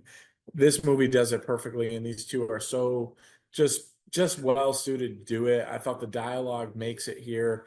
But it was also kind of a nice little action scene when you realize just how Bruce Willis, just how good he is at these scenes. He's a star when it comes to action movies, dude. And like he separates himself by 1,000, percent from anyone else when it comes to these action scenes. And this is kind of the first time you see that. Yeah, I think we talked about that when we did 12 Monkeys. Terry Gilliam cast him in that based on the scene in Die Hard where Bruce Willis is on the phone talking to Alan, or the walkie-talkie, and he picks the glass out of his feet or whatever. Just the fact that he can kind of show the right emotion during an action sequence. And I think it's all obviously well done here, even if it's a little bit, over the top. And then we get the scene again where Jimmy and Joe go back to the house and we really get the proper introduction to Joe's daughter, Darian, who is talking through her guy there. And that's just everything about that is great, right? Except for I would not want to be Darian's parent. I don't necessarily know that Joe is doing that bad of a job. I feel that just might be a tough assignment, more or less. But there's some great stuff here. You get the banner with the daughter, and then they have drinks together, Joe and Jimmy, and they kind of give out the rest of their backstory. And it ultimately ends up with Jimmy in the bathroom about to do coke, and Joe comes in, tries to kick him out. And, again, I think that's great acting by Damon Wayans, really stands up. I mean, Bruce Willis is one of the biggest movie stars on the planet. Damon Wayans was a star, like a comedy star, but not like that. And I think he more than held his own here with Bruce Willis. Jamie G, what do you think about the stuff at Joe's house here? Yeah, dude, I thought the before the bathroom scene was great. The way Damon Wayans was able to take this kind of moody teenager and add some comedy to it, I thought was huge. And then themselves kind of the one-on-one with the drink with Joe and Damon. And I thought Damon got a real good chance here to kind of show his depth as an actor, because he's talking about, truck jumped the curb and pow, out of nowhere. Like that, just powerful story there as he's talking about his pregnant wife and newborn baby being dead. And good, nice writing comeback, because you see that scene with him and Corey early on where he's toasting to Alex, the accountant, and you see it come back here. I thought that was awesome. But dude, one of the scenes that I'll always remember from this is in the bathroom after Bruce Willis walks in and brings him a towel or whatever, and he's trying to do the bump of coke or whatever, and like Bruce Willis punches him in the face. And dude, when he's giving his delivery about how easy it is to slip into this type of lifestyle with the painkillers and the drugs and the blood is just dripping from his, I will never forget that. I remember that from the first time I saw this movie. That's how impactful that scene was. But shit happens real easy, man. Starts out painkillers. Using Demerol because your fucking knees are shot. Before you know it, you're chewing codeine with your pancakes. And then a truck comes out of nowhere, and you're talking to God. And you're saying, hey, help me out, big guy. I pay taxes. I go to church. What's with this dead wife and kid shit? But he ain't answering. He ain't taking no calls that day. Instead, I get a call from the fucking league. And they're saying, hey, kid, your career's over. I say, why? Because I gambled. Why is there a fucking injury report in pro football, huh? Nobody else has one. Pro football does. You know why? That's so the gamblers will have a fucking accurate spread. It's all business now. They push you until you blow your fucking brains out, just like Billy Cole did. And it's an excellent payoff till later on when they have the scene in the owner's office, and he talks about like him actually, getting hooked on Demerol for injuries, and you see Joe kind of look like, oh shit, like he's definitely. You think you trust him at that point, but he's just like, oh yeah, that is a slippery slope, right? Like you want to play hurt, like what does it take? And that's something that is definitely still true in the NFL. Soup, any thoughts on this one, man? Just everything in Joe's house kind of here. I mean, I think it just kind of shows the building of the relationship between the two of them, man. And I like that whole thing, a couple of guys sitting down, and they again, let me retrack a little bit. Go into the scene with Joe's home life here.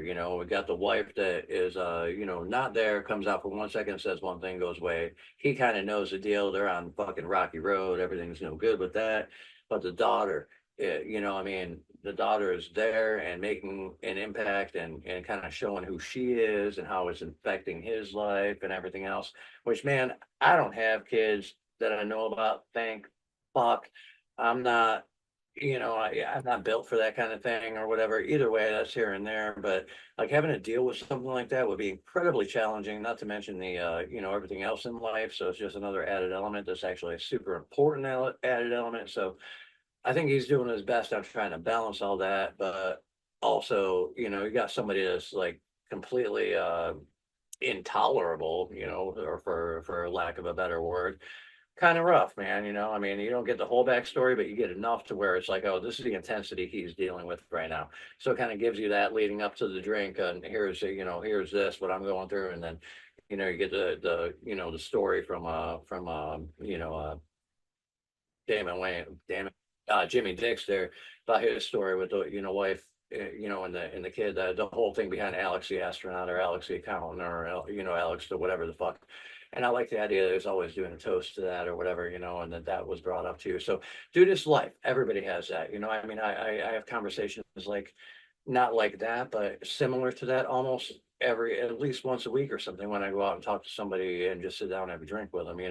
That's what life's about, dude. And being able to do that is cool. So I think it gave that familiarity kind of calm before the storm of everything that's going to happen, and building that bond between the two of them before, the major crazy shit hits. And also just setting up how high the stakes are for these dudes. Like you have a guy who basically saved the president and like got, blackballed for trying to do the right thing.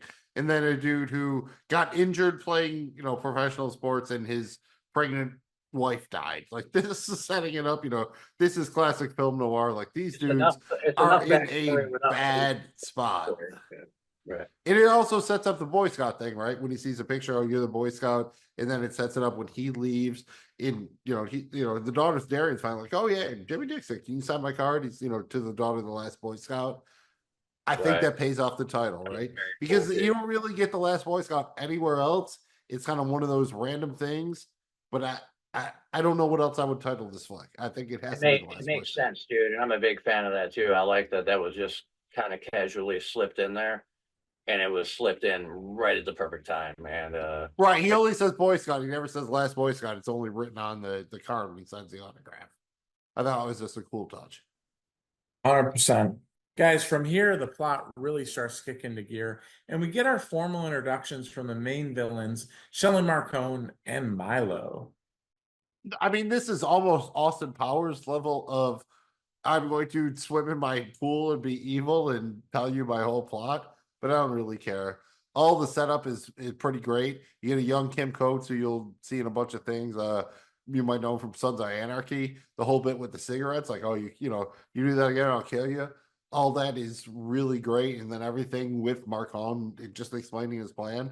This is just pure '90s, right? I don't know any other way to say it other than like this is like all '90s. I have no real problem with it, and it just sets up the idea that Joe is pretty awesome, and then you have the kind of parallel storyline of Jimmy trying to find him and save him. Soup, thoughts on this one? I mean, they set up Marcone pretty much as let's not call him Harry Hones, but someone who may or may not be a dick football owner. Yeah, at this point, he's the main villain, so that's he's the bad guy. There's going to be the other ones are, his minions or whatever, but that's now the good and evil, or so to speak, of the movie. And and I like the scene because it kind of gives the toughness to Hollenbeck's character, where he still doesn't break that whole like. Yeah, he's just like, can I get a drink too? Like it doesn't like matter. yeah, he's He's just chilling, mellow, nonchalant, doesn't give a fuck. You touch me again, I'll kill you. His demeanor doesn't change. He does, and he just fucking does what he does, dude. This is also a point in the movie where it kind of splits off to where it's kind of a break in the whole like I don't want to say honeymoon, but shit between Dix and Hollenbeck. They had the fight or whatever, but you knew something was going to happen. They weren't going to like hang out the next day. So anyway, this happened, and then we'll get into what happened to Dix, and I'm sure in a minute. Yeah, we can flow kind of right into that because I think that's what makes this movie better than some of its counterparts is when you split up the two leads, it's still really good. We have a lot of fun with these Joe scenes where he's, Milo and the thugs and Marcone and everything. But then we have these awesome scenes with Jimmy at the police station and Darian kind of figure out, what's going up. They do like the little ET thing. And then she finds him when he's staking out Baynard's place. And that's one of my favorite sequences in the entire film. Just them in that car. We all loved that quote kind of where Jimmy's trying to like figure out like, Come on, Jimmy, think. What would Joe do? He'd shoot everybody and smoke some cigarettes. I don't have a gun, I can't do that. Like when how that started, he goes out and like, I don't know what is he, checking the mail or whatever the fuck, but he gets encountered by some thugs and they throw him off the fucking bridge, right? But one of the better quotes, or one of my quotes I wrote down, it's not like in my top 5 or whatever, but a good quote. He comes back with, "Well, I'm trying to figure out which one of you looks the most like my dick." I don't think I've ever said that to anybody before, but I might have to start. Hey, I don't know what the fuck's going on, but I'm trying to figure out which one of you looks like the most like my dick, man. So that definitely says something. I mean, why would somebody look like my dick? I don't know. Yeah, I don't. Yeah, I'm probably not sure exactly what side of the line I gotta land on with that one. Jamie G, what can you add for us here? It's just how cool these guys are under pressure, right? I mean, you get the comedy, you get the action, but you get just how cool they are. Tell me you don't want to have the one-liners of Joe Halibut and you don't want to look like Jimmy Dix. Like these guys are just cool, dude. Like just that quintessential '90s. That's what cool looks like, and both of them nailed it. Is it like Harley Davidson and the Marlboro Man, except it's a little bit? Yeah, a little bit of column A, a little bit of column B. I mean, how about the villains, man? We don't really get a lot from Milo or Marcone until we kind of get into the flick. And it's late in the game when the police figure shit out. We love the lieutenant there, but he's like, oh, wait, maybe Sarah was banging Mike. That's fine. It kind of sets up the whole thing, which ultimately leads to the confrontation in the woods, which we all, I think, love. We talked about Darian finding Jimmy taking the joint out. They follow him up there. When Darian gives him the puppet, furry teddy or whatever there, it like, just take him. Yeah, just take him. And he does the whole joke thing. I mean, that's not only very trailer worthy. I mean, this is a flick. If there was ever a flick written for trailer lines, this is it. But that's so, I mean, this has to be up there with just what sticks out from you in this movie is just that sequence, right? In the woods. It's so well done. 100%. I mean, and you start to see a little bit of the I like you, but I don't want to like you with Jimmy and Joe, right? And dude, the one-liners in this movie are just unbelievable. There's so many one-liners that aren't not safe for television, right? But then there's a bunch that are. But Mills, it's so hard to do this level of action with like explosions and shootouts and car chases, and it's so hard to do that while having this level of comedy. And sometimes it's subtle and it's just in the dialogue. Like, dude, that's really hard to do. They nailed it in this one. And one of the things that does set up here, the very film noir thing, is the two briefcases. You have the briefcase full of explosives and the briefcase with $6 million. This is kind of a classic trope here, but I don't mind any of it because it pays off so well. And then just even when they escape, that bit where the cars come down the hill and then wind up in the rich dude's pool, and then the car blows up, and Jimmy's like, "Yo, Joe, like, do you think anybody could be alive in there?" And he just shoots the car a bunch of times, like, "Not anymore." But then that's the one bad parenting. I think Joe Hallenbeck isn't that bad of a parent until he leaves Darien with that random stranger there without being sure that all those dudes were dead. Yeah, That's I only think bad that parenting. better job double tapping there. Totally didn't double tap correctly. Make sure the motherfuckers are dead. And two, don't leave your kid with a fucking stranger, dude. I mean, even if you thought it was like a remotely safe environment, I would have been like, no, you can at least come with me because it'll be better than leaving you with a stranger. At least until I can get you someplace safe and drop you off on the way. Yeah, like anything would be better than that. So yes, I think there's a flaw in the plot right there, man. Yeah, that's the only one. That's my only complaint is that after all Joe went through, that he would have left her there with just random dude. I mean, he had a 7 series, so he definitely had money. I'm not saying that. And let me ask y'all, if you had to get $6 million in money, how would you want it? You want it wire transfer? You want it in a suitcase? Me personally, I would like it in 2 bags with dollar signs on them. Like, probably $100 bills, but like very giant sacks with dollar signs on them. 2 of those. That's how I'd like my 6 million.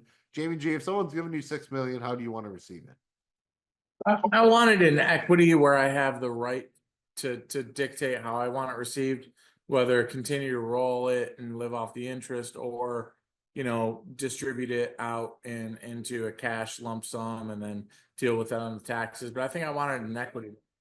Yeah, electronically. All right. He doesn't want gold. He doesn't want jewels. The man just wants a wire transfer soup. What do you think? $6 million. How do you want it, man? You want money in a suitcase? You want gold in the sack? What do you want? Half of me wants just a bag of jewels, but I know that will be harder to work with. So I want cash. I want cold hard cash. I want nothing but hundreds. Give me a briefcase full hundreds, and then I will put it into this and that. Do I want it all on, digital shit? No, because I could fuck up and I don't have it anymore. Somebody could steal my briefcase. I don't have that anymore either. But at least I know that it's there in physical presence. I want physical presence of my millions of dollars. Cold hard cash. I love cash. I want cash. Start from there. Now put it and distribute it over other shit, So all right, non-sequential bills. I absolutely love just everything about the scene at the pool, especially when Joe has to just pull his daughter close and be like, "All right, give us your car or I'll shoot the girl." I almost feel like that had to be in the trailer, but every time I see that, like, give me the keys or I shoot the kid, and the look that she gives him, and that's just perfect. I mean, that's like as Shane Black as it gets. I feel it's just so well done. And then the bit when they're trying to get to the stadium, and Jimmy's trying to draw a picture of a bomb. He writes like BOM. That's so stupid, but it's so funny. That never fails to kill me. Like, a bomb is I can't draw for shit. I can draw a bomb. It's a circle with a little square thing at top with a fuse. Looks like an apple with a sticks plugging out of it. I can draw like 3 things. One of them's a bomb. Well, I mean, shit, dude. We grew up playing Mario. We know how to draw a fucking bomb, I would think. That's a bomb. That's a bomb. Either way, you know what it is, man. It's a fucking bomb, dude.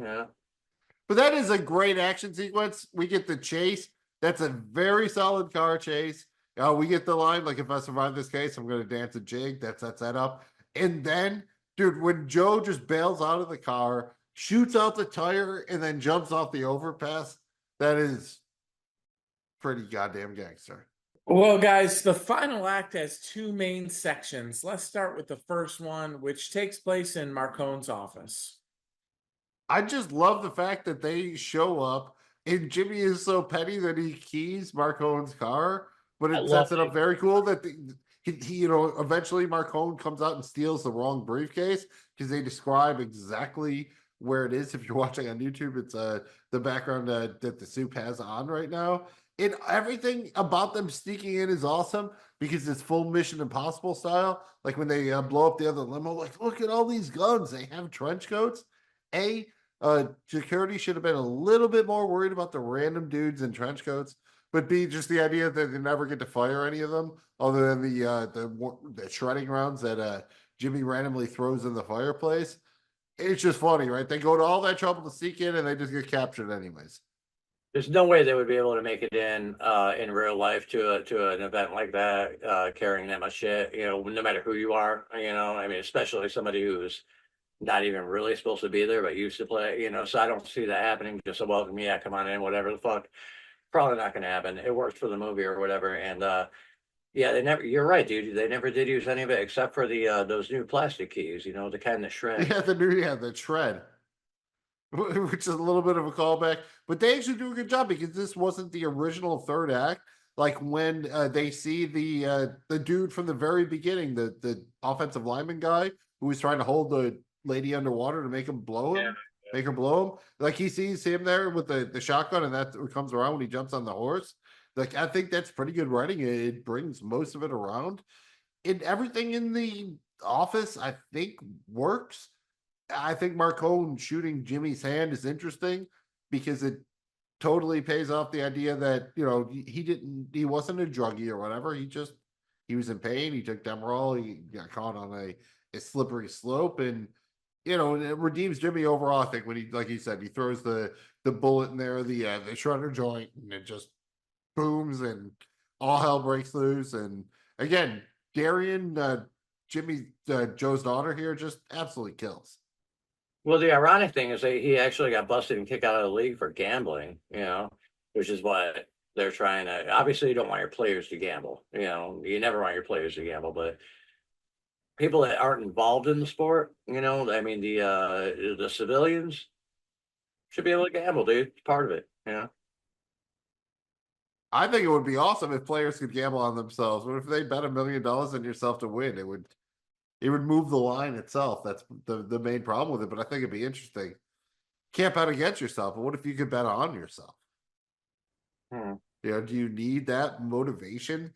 And Jamie G, when we see Jimmy key Marcone's car, Joe tells him, you should have shit on it. Should he have given it a Chicago sunroof instead?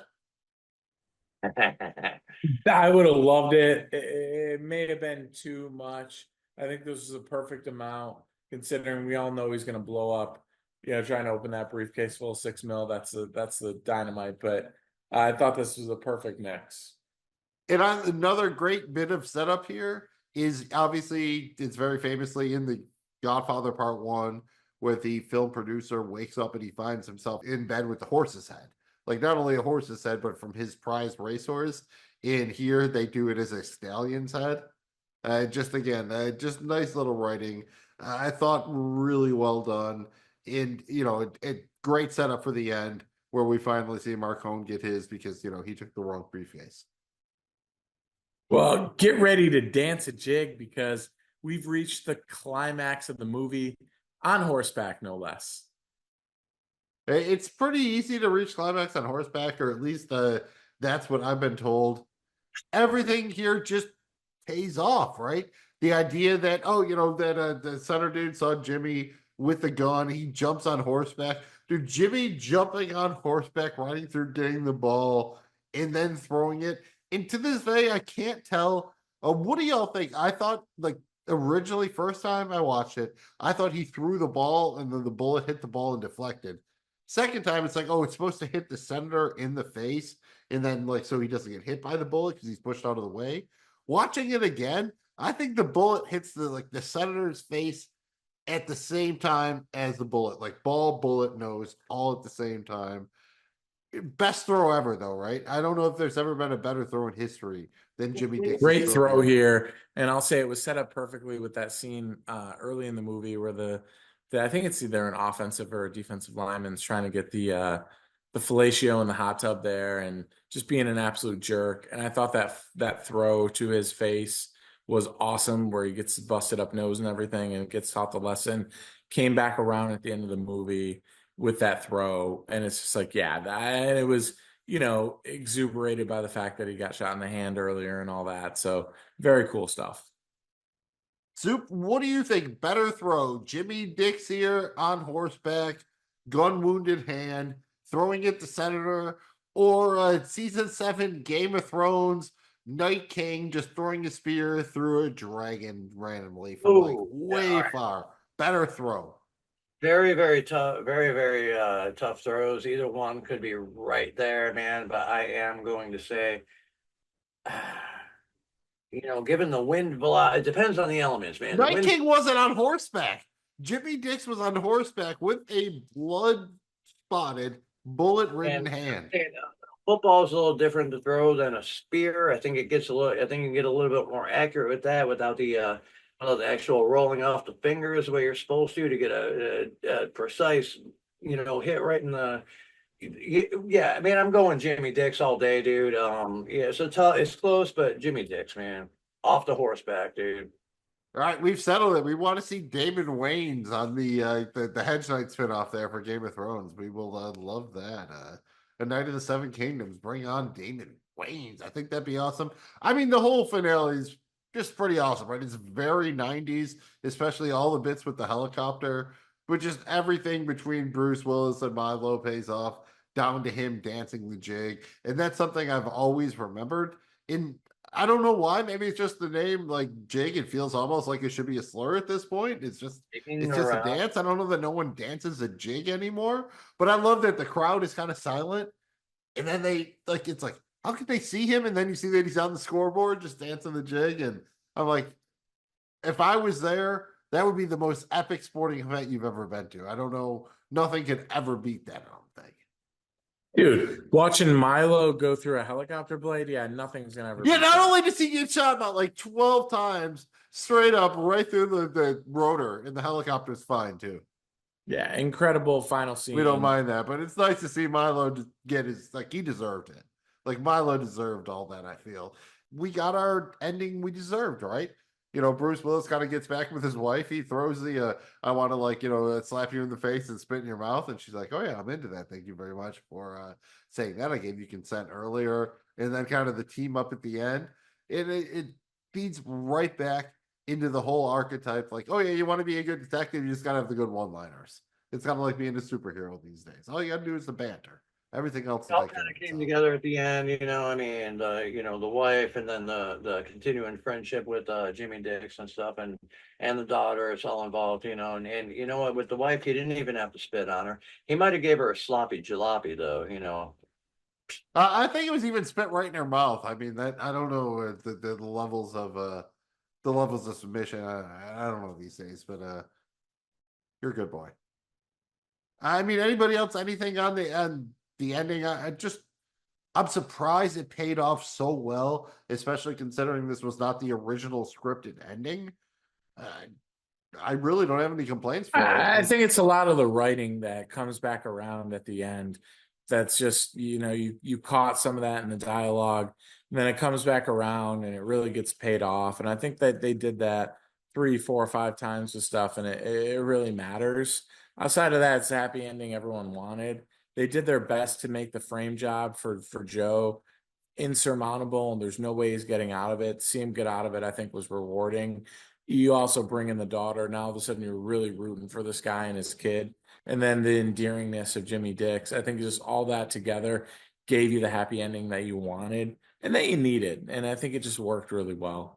Comparable. I really compare this movie a lot in my brain when I'm watching this movie, or when I rewatch this movie, to True Romance, which again, another Tony Scott directed job. But dude, very, very similar in the way this thing moves along and pans out. Obviously, the story is different, but the way it progresses in and kind of carries you through the course of the movie, very similar. I don't know which is better or what. I think they're both right there, man.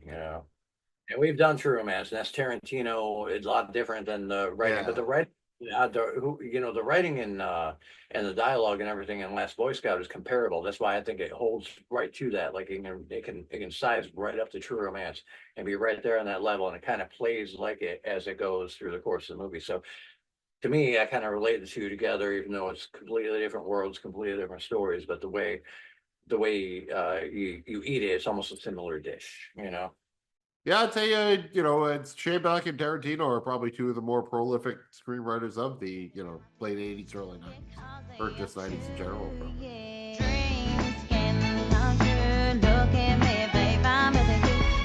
You got to have hope. You know you got to be strong. Dreams can come true. Look at me, babe, I'm with you. You know you got to have hope.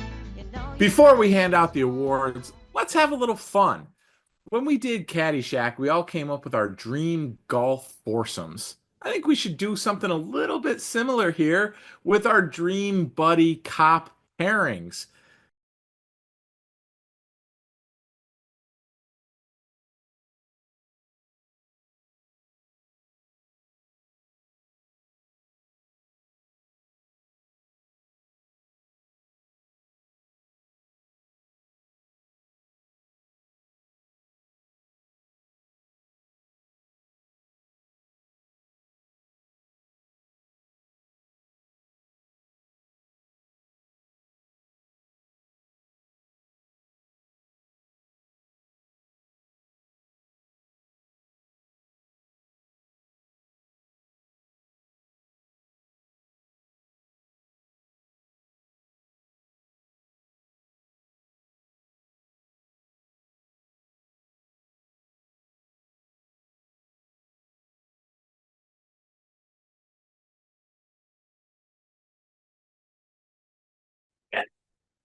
Oh, absolutely, dude. That's a great one right there, man. Totally worth it. Just the idea right now has got me like looking for the most hilarious moment out of any of those conversations that would take place. But I could throw one out there, man. I could say, I don't know, man. Let's put in let's take Mahoney from Police Academy and pair him up with Homer Simpson, man.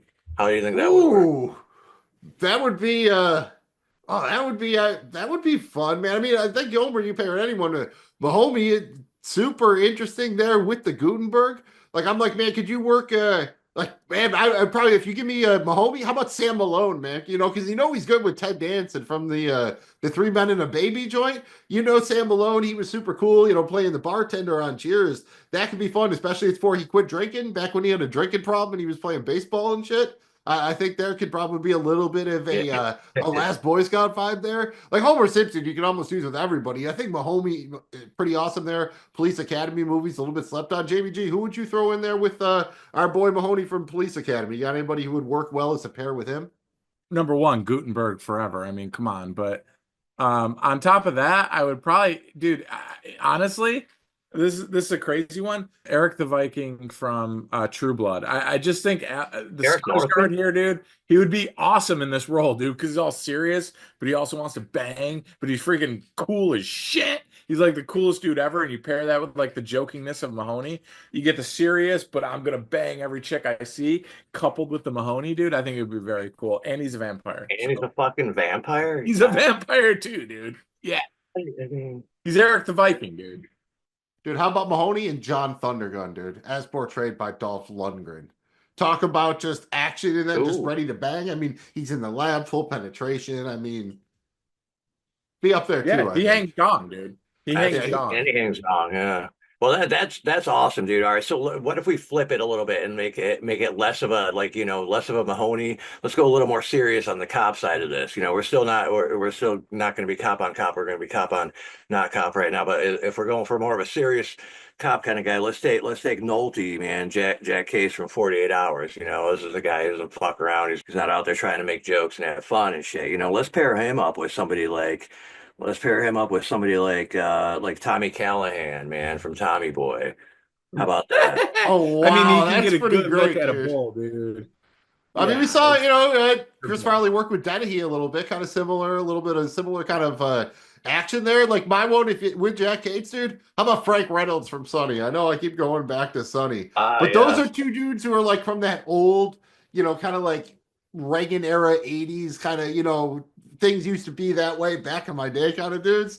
That would probably get out of I can see control. that being good, like that. Yeah, that would be comparable, I think, to like a Yeah, because Midnight Frank Run would get off situation. I track, think it could be a that. little bit similar to, to Eddie Murphy there in those flicks where, Reggie Hammond's just kind of off doing his own thing. Frank could be getting distracted by all kinds of shit all the time.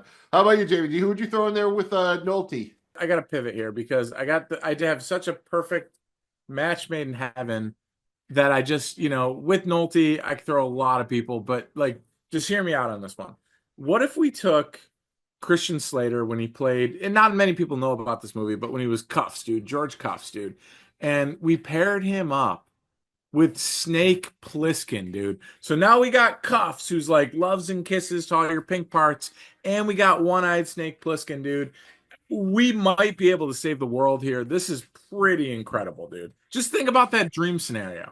All right, I love this because I do like the movie Cuffs a lot. Cuffs, dude.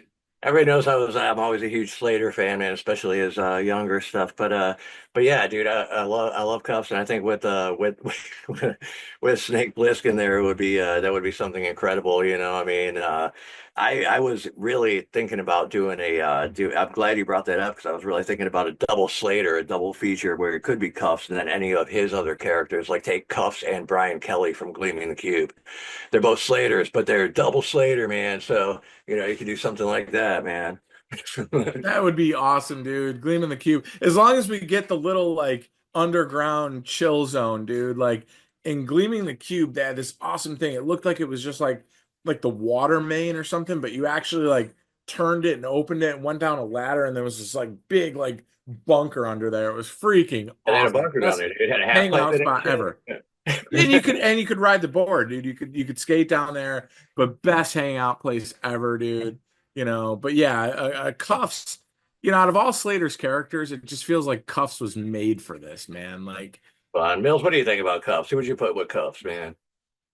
The ironic part of me would want to be Kevin Costner's Robin Hood, because Slater was in there with him as Will Scarlet, and he's kind of like, I don't know, honestly, how about Rickman as Sheriff of Nottingham from that Robin Hood movie with that Ooh. Slater? That could be fun. Rickman was Okay. really fun as the Sheriff of Nottingham in that movie. That's just kind of random, but I think you could probably pick a lot of people that would work, and I just think that was fun. Rickman just like I could see ate that the working. scenery on that one, and that was super fun. Here, I'll give you all an either or here. I want to pair somebody with the dude. I'm going to make you stick to a specific movie here. The dude is the dude. You got to have the dude in there, but it's from one of the leads from Rush Hour. Would it be Jackie Chan's Inspector Lee, Chris Tucker? Which one would you rather pair with the dude, Soup? What do you think? Someone's got to be in a buddy cop movie with the dude. They're both cops, inspectors. You're going Jackie Chan, you're going Chris Tucker from Rush Hour.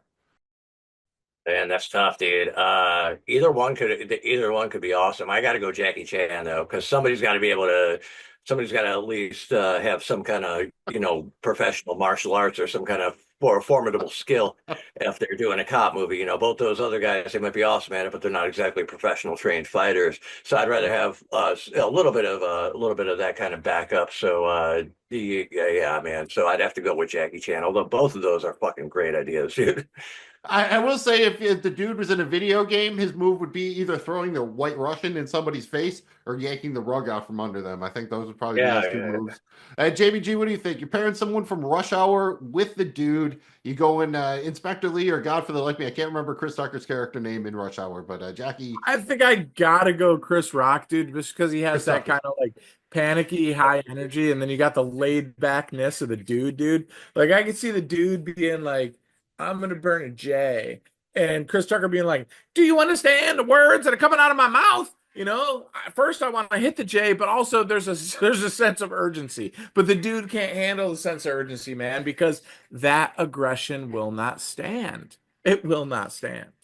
I love that. I think in a different scenario where it's not like serious cop. Yeah. I mean, both of them would totally work, man. You know, I mean, yeah, shit, dude. I don't know, whatever. I don't know what I'm talking about. He's in the universe, dude. He agrees. They both have that kind of energy. And then I'll kick it back, but I will say if I went for a total polar opposites joint, how about Dirty Harry and Dark Helmet? I feel like that would be a really fun because Dirty Harry's so serious, Dark Helmet's such a schmuck at the end of it all. I feel like that. I don't know what how the genre pairing would work there. And then if you were going to go for just the absolute coolest pairing, Raylan Givens from Justified and Dalton Swayze from Roadhouse. Like, talk about just two cool motherfuckers who could just get shit done. Dude. I think that would be that my polar opposites and just cool ass. Like, I would watch that movie a million times over again and again and again. Like, Raylan Givens and Dalton from Roadhouse would legitimately be just insane. I got a polar opposite here, man. I got a polar opposite. That's North Pole opposite, man. Give me Wyatt Earp with Pauly Shore. Is this like Kurt Russell's Wyatt Earp from Doomstone? Yes, or definitely Kurt Russell's Wyatt Earp.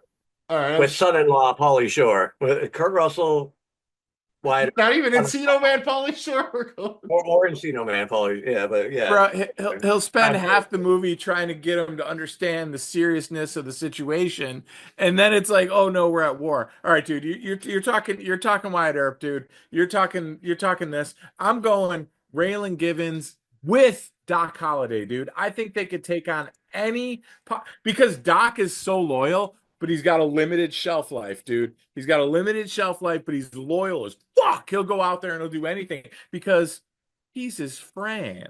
All right, dude. He'll be your Huckleberry. He'll be everything, dude. I'm all about Doc Holliday. Great, one of the greatest characters, top 10 character ever, in my opinion. And you couple him with Raylan Givens, they're drinking bourbon, they're eating ice cream. Doc Holliday's fighting off his tuberculosis. They're saving the goddamn world, not just the Kentucky Trail. I'm all over this, dude. You add in a poker element. This is a big, big, big hit.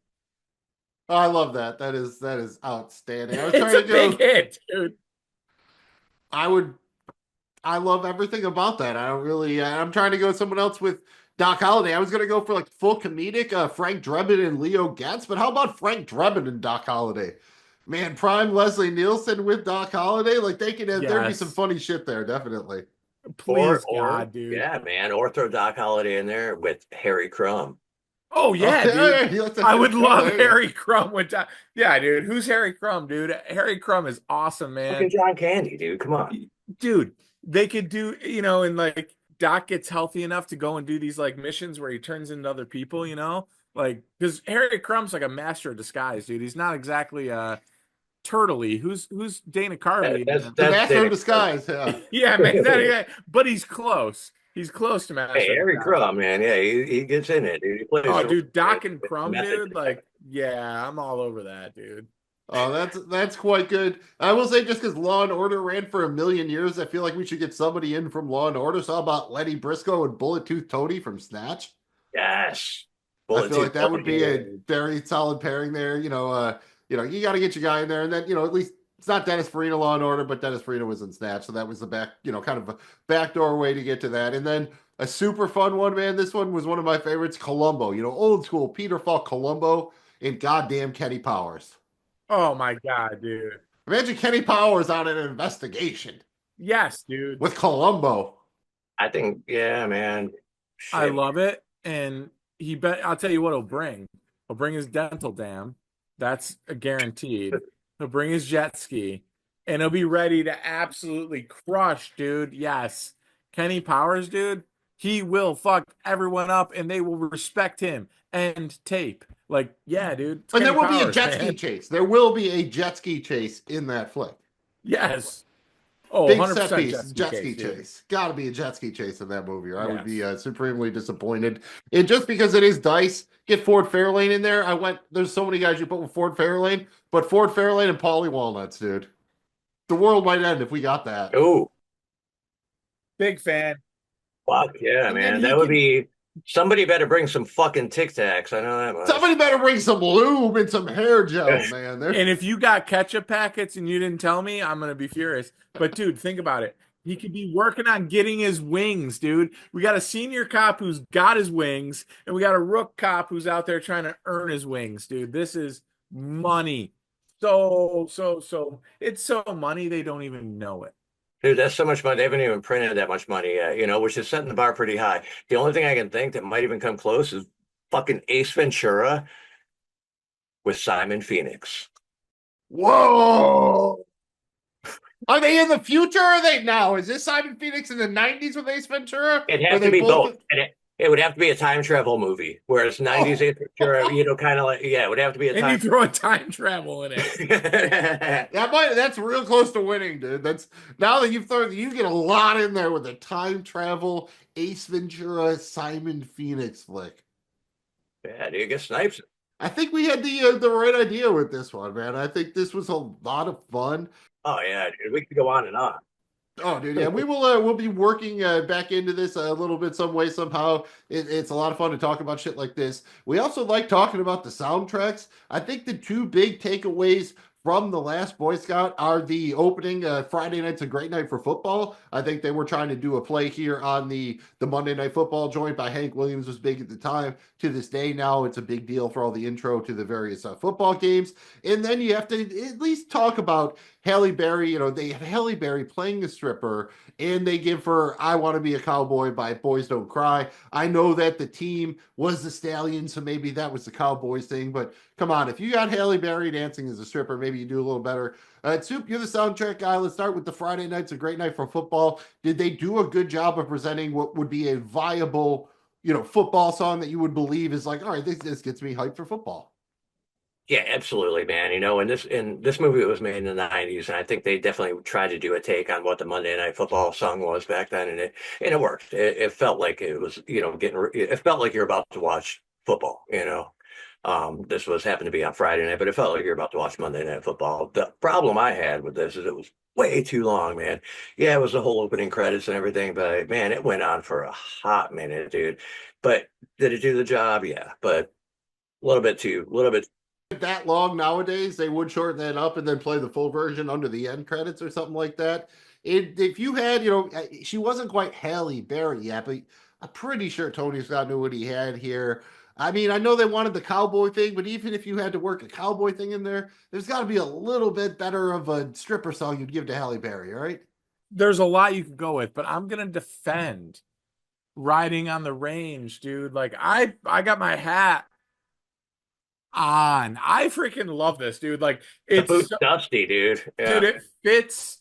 Yes, you could do so much more, but this movie, you got to understand when it was made. All right, I don't even think Cisco was out yet, dude. There was no thong song yet, right? We weren't full on banging people on these freaking R&B tracks, dude.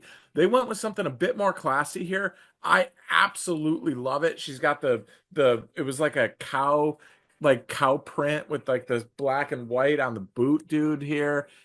She's lights out. I think the song works fantastic. And I think it adds an element that's different. If they went straight up with like The Weeknd or something, something like that, like even like a Bobby Brown dude here, I think it would be a bit too much. I like the subtleness here of Riding on the Range, dude. Good point, especially you got to use a cowboy joint. You know what I mean? Like, because I'm not that up on cowboy themed shit, so I think you might have sold me a little bit here. Nothing wrong with it, and they actually used a little bit of Prince and also in the strip club scene, so at least they paid up for something. Soup, any thoughts? Did he sell you? Yeah, I'm honestly sold on this, man. I don't even know because like originally I was thinking something a little different, but you know what? Looking back right now, man, that's kind of the perfect song for it, dude. It really does sets the tone and the vibe and puts you right in there with it. I mean, you're thinking something maybe a little bit more upbeat or whatever, like maybe like a cool remix of like a John Denver like cowboy kind of song, like song or something like that maybe would work, but it'd have to be that cool stripper style remix for it. Unless you wanted to go with like 9 Inch Nails or something, and I'm not talking Closer because that doesn't count. It's not a stripper. stripper song. Just because it says what it says doesn't mean it is what it is. I'm saying some of their other, or something to that effect would be what I would feel like in a strip club kind of. Or you could go in the way of like Boogie on Reggae Women or something, or get a little Rick James in there. Maybe. Ooh, No, okay. you know what? Even better, man. Even better, man. Shit. Damn it. James Brown. James Brown. Remix James Brown stripper style, dude. Jamie G, you are kind of our fashion maven on the show. And I need to ask you something, man. When we see one of the weirdest scenes, obviously Joe catches his buddy, cheating on his wife, and they come out, are they wearing the most 90s outfits ever? You have the kind of weird fit jeans, you have the braided belt looped in, the white t-shirt, the just very specific 90s gear. You get some of the outlandish stuff with Jimmy Dix, but man, and Joe Hollenbeck and his boy there, that's about as 90s as it gets, right? Total 90s mode here. And honestly, I miss it. I miss the color. I miss the boldness of being a little bit crazy, but also with just that whole era, how everything just fit so perfectly. It seems like the 90s were the last real era. Ever since then, we've just been recycling stuff. That was just a good time, man. It's come back around now to the point where at the All-Star game this year for the NBA, LeBron was complaining that the shorts were like John Stockton level. Like I remember coming up at the time where it was the Michigan team with Chris Webber in them. They had the shorts below the knees and they've kind of crept up and now they're going down again. It is somewhat cyclical. Do you have a favorite Jimmy Dix outfit? He's got the gold silk jaunt. He's got that Stallions red leather jacket. He's got the jacket with the little kind of trim and the red hat, man. Is there a favorite Jimmy Dix? Is there a favorite Jimmy Dix outfit for you from this one? It's got to be the leather pants outfit. I still think this is just so freaking cool and awesome. Yeah, they're $500. Yeah, you wonder if they got a television in them, but they are awesome, dude. He looks very good in these. Yeah, $650 for the leather pants, dude. And you know what? I like the end scene where he's just kind of in the casual jeans with the Is that the little the little scarf joint, like not quite a vest, not quite a scarf. Kind of but it looked casual and he looked cool, man. I thought that was one of the cooler ones. But yeah, he did rock some gear through the whole thing. And I mean, yeah, $650 leather pants. I mean, Yeah, I think we had corduroys in this flick too. Very 90s corduroys. Yeah, 90s came. That was more in the grunge scene with the corduroys, I think, though. But the colored ones were a little bit different. They were a little bit like a higher end at certain times. A solid hat game in this one. And I guess the only it's kind of a personal question. Have either y'all ever actually worn leather pants? I have not. No, I have not wore real leather pants, dude. Have you wore leather pants, man? Only pleather.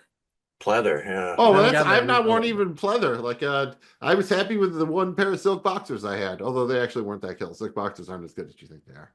No, they sound good, but they sound nice. They feel nice. They do not wear well. Let's just put it that way. Yeah, they don't wear well. Best. When we're doing flicks, we usually don't highlight specific quotes, but I will be goddamn because Jimmy's got jokes. Joe ain't no slouch, so we each ranked a bunch of these quotes to whittle it down to our top 5, starting at number 5. Joe, how long we been friends? I say roughly till you started banging my wife. Very good. There's a lot of those type of joints in here. At number 4, we get Joe trying to save his life with a joke, not for the first time, and he wants to do a yo mama joke. It's like, hey, ask me how fat she is. Fuck you, man. How fat is she? She's so fat I had to roll her in flour and look for the wet spot. You wanna fuck her, you gotta slap her thigh and ride the wave in. I'm not saying she's fat. Her high school picture was an aerial photograph. And, those aren't as politically correct anymore, but he does land a couple of hits there. At number 3, this is just a kind of a fucked up one where Milo gets it in over the cop. Good morning, gentlemen. Is there a problem? Yes, officer. As a matter of fact, there is a problem. Apparently, there are too many bullets in this gun. I'm not condoning shooting people or cops, but that was kind of cool, right? That was that 90s attitude, just like the villains were always just a little bit over the top. And It was slick, dude. Yeah, it was very slick. Clever, I never but heard that very before. clever. It sounded badass at the time. At number 2, we get introduced to Mike's finger scale. She's hot, Joe. She rates a 3 on my finger scale. That means I cut off 3 of my fingers if God had let me fuck her. Make her 1 on your nose scale. Prove your looks. I guess Mike got to win and he had all his fingers, so I guess maybe he is the real winner except for the dying part. And at number 1, we got Jimmy talking to himself, trying to be like Joe. Okay, come on, Jimmy. Think. What would Joe do? He'd shoot everybody and smoke some cigarettes. I don't have a gun. I can't do that. David Wayne just really nails it in this flick. Like he's just dialed in he pairs very well with Bruce Willis. Maybe this is when he and Bruce Willis were at their absolute peaks and they would have paired well with anybody. But just kind of the way he is, the little mannerisms here, it's not like an Oscar-worthy acting job, but it just sells it that these two guys are, the perfect kind of buddy cop thing. Oh, absolutely, dude. I mean, they did so good. Every scene they're in together, it's they just work well together or whatever. They mesh like that, man. Yeah, the chemistry is great. You can't really, for lack of a better word, magic. We're all about that magic. Yeah, it's perfect chemistry, and they work so well together. It's that because each of them offer a little bit of comic relief. You would think Damon Wayans as a stand-up comic is the comic relief, but trust me, Bruce Willis can be funny when he wants. Spot, it's just a dude, unique way. Dude. Oh yeah, and Damon Wayans can be serious when he wants, and obviously we know Bruce Willis can too. So it's just the perfect balance here between the two, and man, it works well. Yeah, great pairing. Again, that's what made the flick go. It's a solid script and it's well done and everything like that, but definitely the chemistry between those two drove the joint. That's why there's so many good quotes in it too. Again, part of the writing, but also just the delivery and just very well done overall. So you think you're sponge-worthy? Yes, I think I'm sponge-worthy. I think I'm very sponge-worthy. You're nuts with these sponges. Run down your case for me again. She said I wasn't sponge-worthy. Wouldn't waste a sponge on me. In honor of Elaine Bennis, creator of the second greatest system of all time, we always determine if our featured review is sponge-worthy. Mills, go ahead, give us an update on our sponge supply. We got to know how many sponges we got here, and tell us if you think of The Last Boy Scout is, in fact, sponge-worthy. I got a couple in the bank here. I have 3.5 sponges. Jamie G, you are flush. You have 5.75 sponges. The soup is just kind of scraping by here. He has 1.25 sponges. Probably not a big surprise here. This is worthy. I am not worthy. Maybe I am the Wayne and Garth in this situation, but The Last Boy Scout is Alice Cooper. Very, very worthy. Jamie G, how about yourself? Can you spare a sponge out of your plethora of sponges for The Last Boy Scout? Yeah, I'm going to have to give a sponge here. I mean, I got a plethora, but dude, if I want the sponge, I go ahead and take the sponge. And this is one where I want to give a sponge. I have to give it, dude. This is it's awesome. No doubt about it. Man's got a plethora over there. Soup, how about yourself, man? You got a full one to give. Are you doing it? I'm not sitting on a plethora of sponges, man. But dude, it's The Last Boy Scout. This movie is freaking awesome. There's no way I can. If I didn't have a sponge, I'd have to find a way to, borrow a sponge or take a loan out for a sponge or something. This is sponge worthy for sure. You're living sponge to sponge like most of America, right? Yeah, Sponge to sponge here. But I got a sponge, so it's going. Yeah, I'm giving a sponge for sure, dude. There's no way I could not give a sponge to this movie, man. You worry about next time sponge next time. That's how it works. Right. Yeah. And maybe by then I can come up with some sponges, man. I'll put up a GoFundMe or some shit, Go sponge me, yeah. We'll put a go sponge me in real quick. Yeah, go sponge me, dude. Yes. Don't put away your space wallets just yet, because it's time to give a grade to The Last Boy Scout. And grades, they don't come cheap, all right? We grade everything on a scale of 0 to 100 space bucks. Soup, you are up first here. How many space bucks are you giving to The Last Boy Scout? I think I think I can probably go ahead and give The Last Boy Scout like 95 space bucks, man. I can scrape by with 5 space bucks for a bit. That's enough for beer, gas, and tolls. Yeah, yes, exactly, man. Open it before you eat it. JBG, how about yourself, man? How many space bucks can you spare for The Last Boy Scout? I'm gonna go ahead and give it a solid 91 Space Bucks. I think it's an awesome movie. I love it. I would watch it every day of the week, twice on Sunday. I think it's just fantastic work. It ages well. It's very cool. Not only is it this awesome kind of good cop, the humor of the two pairing up and the craziness of it all, but it's also a football movie at heart, right? So it's all these things wrapped up into one. It's so cool. It's got everything you want. 91 Space Bucks, and that feels honestly, it feels like a little low. I It's a low probably ball, should go up a dude. little higher, but I'm gonna leave it at 91. I have the advantage of going last, so I'm going to split the difference between y'all. I'm going to go 92 Space Bucks on The Last Boy Scout.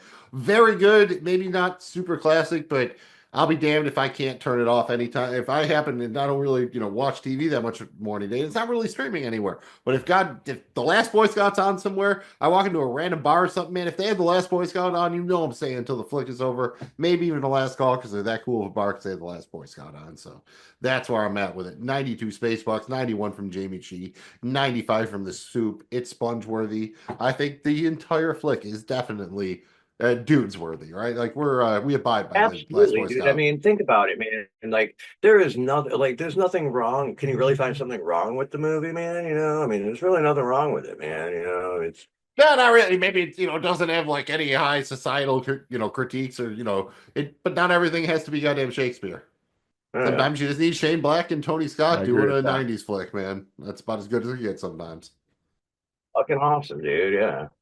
Yeah, it was great, man. And before we get into what we're watching next here, we got to do a little questions 3. Who would cross the bridge of death must answer me these questions 3. 3 questions. What if you get a question wrong?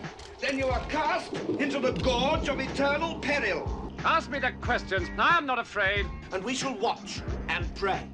This is the 3 questions, and here's how it works. This week, I have written the questions for Jamie G and the Soup.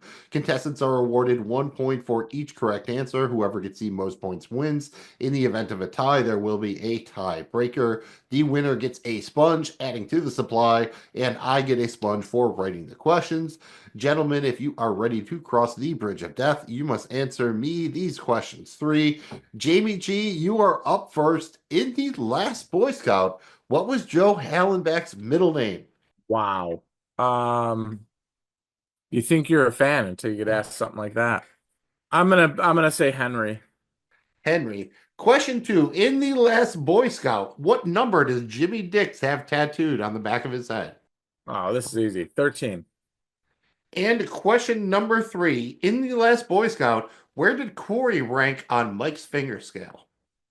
Yeah, I don't know that one. I'm gonna guess and say 4. 4, he says. Snoop, in the Last Boy Scout, what does Jimmy Dix claim that his middle name is? Danger. Question 2. Jimmy In Last Dix. in Last Boy Scout, what is the answer to the riddle? Why did Mr. Milo cross the road? Because his dick was stuck in the chicken. And number 3, in the Last Boy Scout, Joe Hallenbeck's subscription to which magazine had recently expired? Jugs, man. Jugs. Okay, question number 1. Jamie G. In the Last Boy Scout, what was Joe Hallenbeck's middle name? You said Henry, and it was Cornelius. Now I remember that.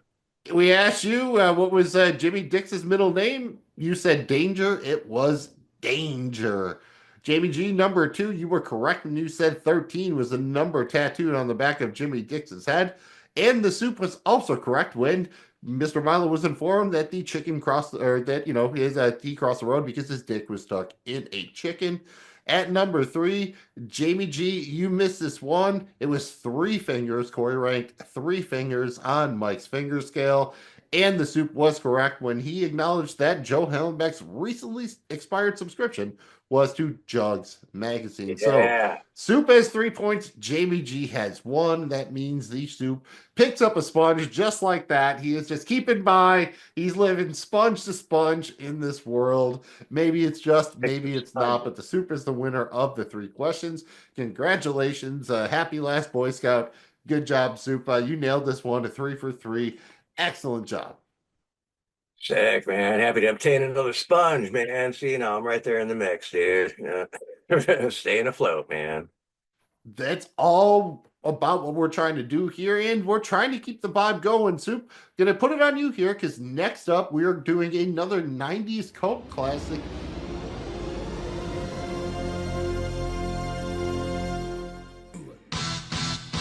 What are you, a narc? No, I'm a pre-frosh. Missions arranged for me to spend the night at your frat. Well, here's all you need to know. Classes, nothing before 11. Beer, it's your best friend. You drink a lot of it. Women, you're a freshman, so it's pretty much out of the question.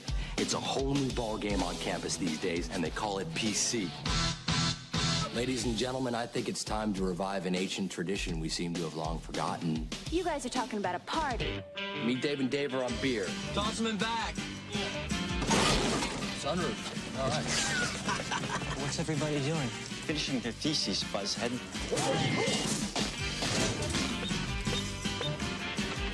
What? You're gonna wear the shirt of the band you're gonna go see. Don't be that guy. You know, this place is kind of insane. PCU! Prepare yourself for initiation. Try to relax.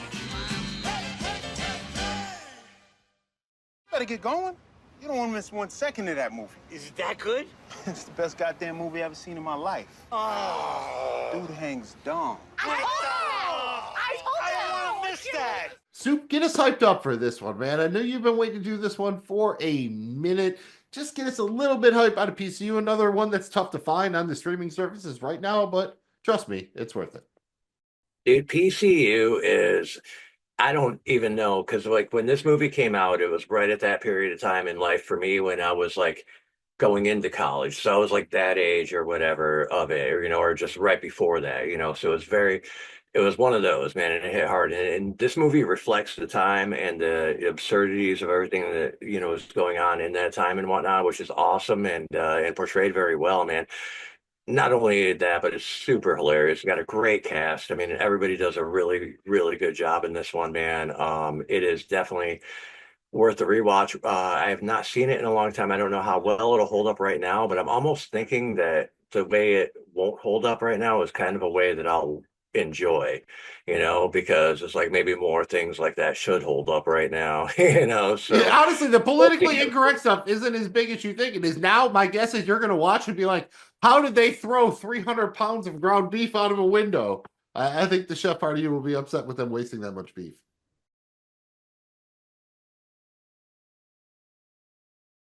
What a pint.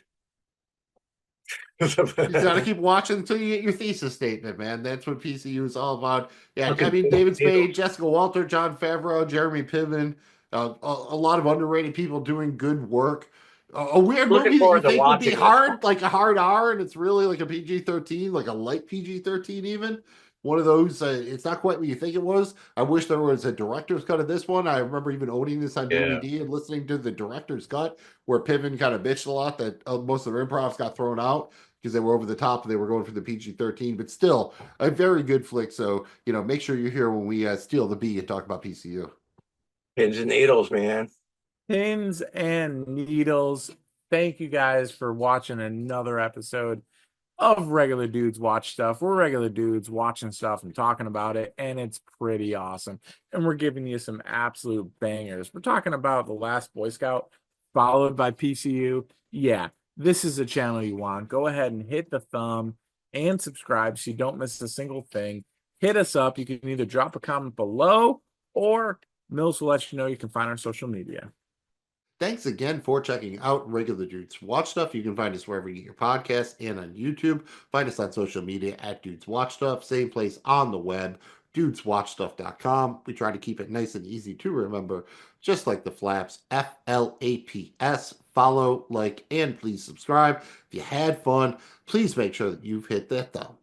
Thanks again for checking out Regular Dudes Watch Stuff. We're just dudes trying to be like the dude watching stuff. Everything else everybody just said, and then yeah, man, the dudes abide.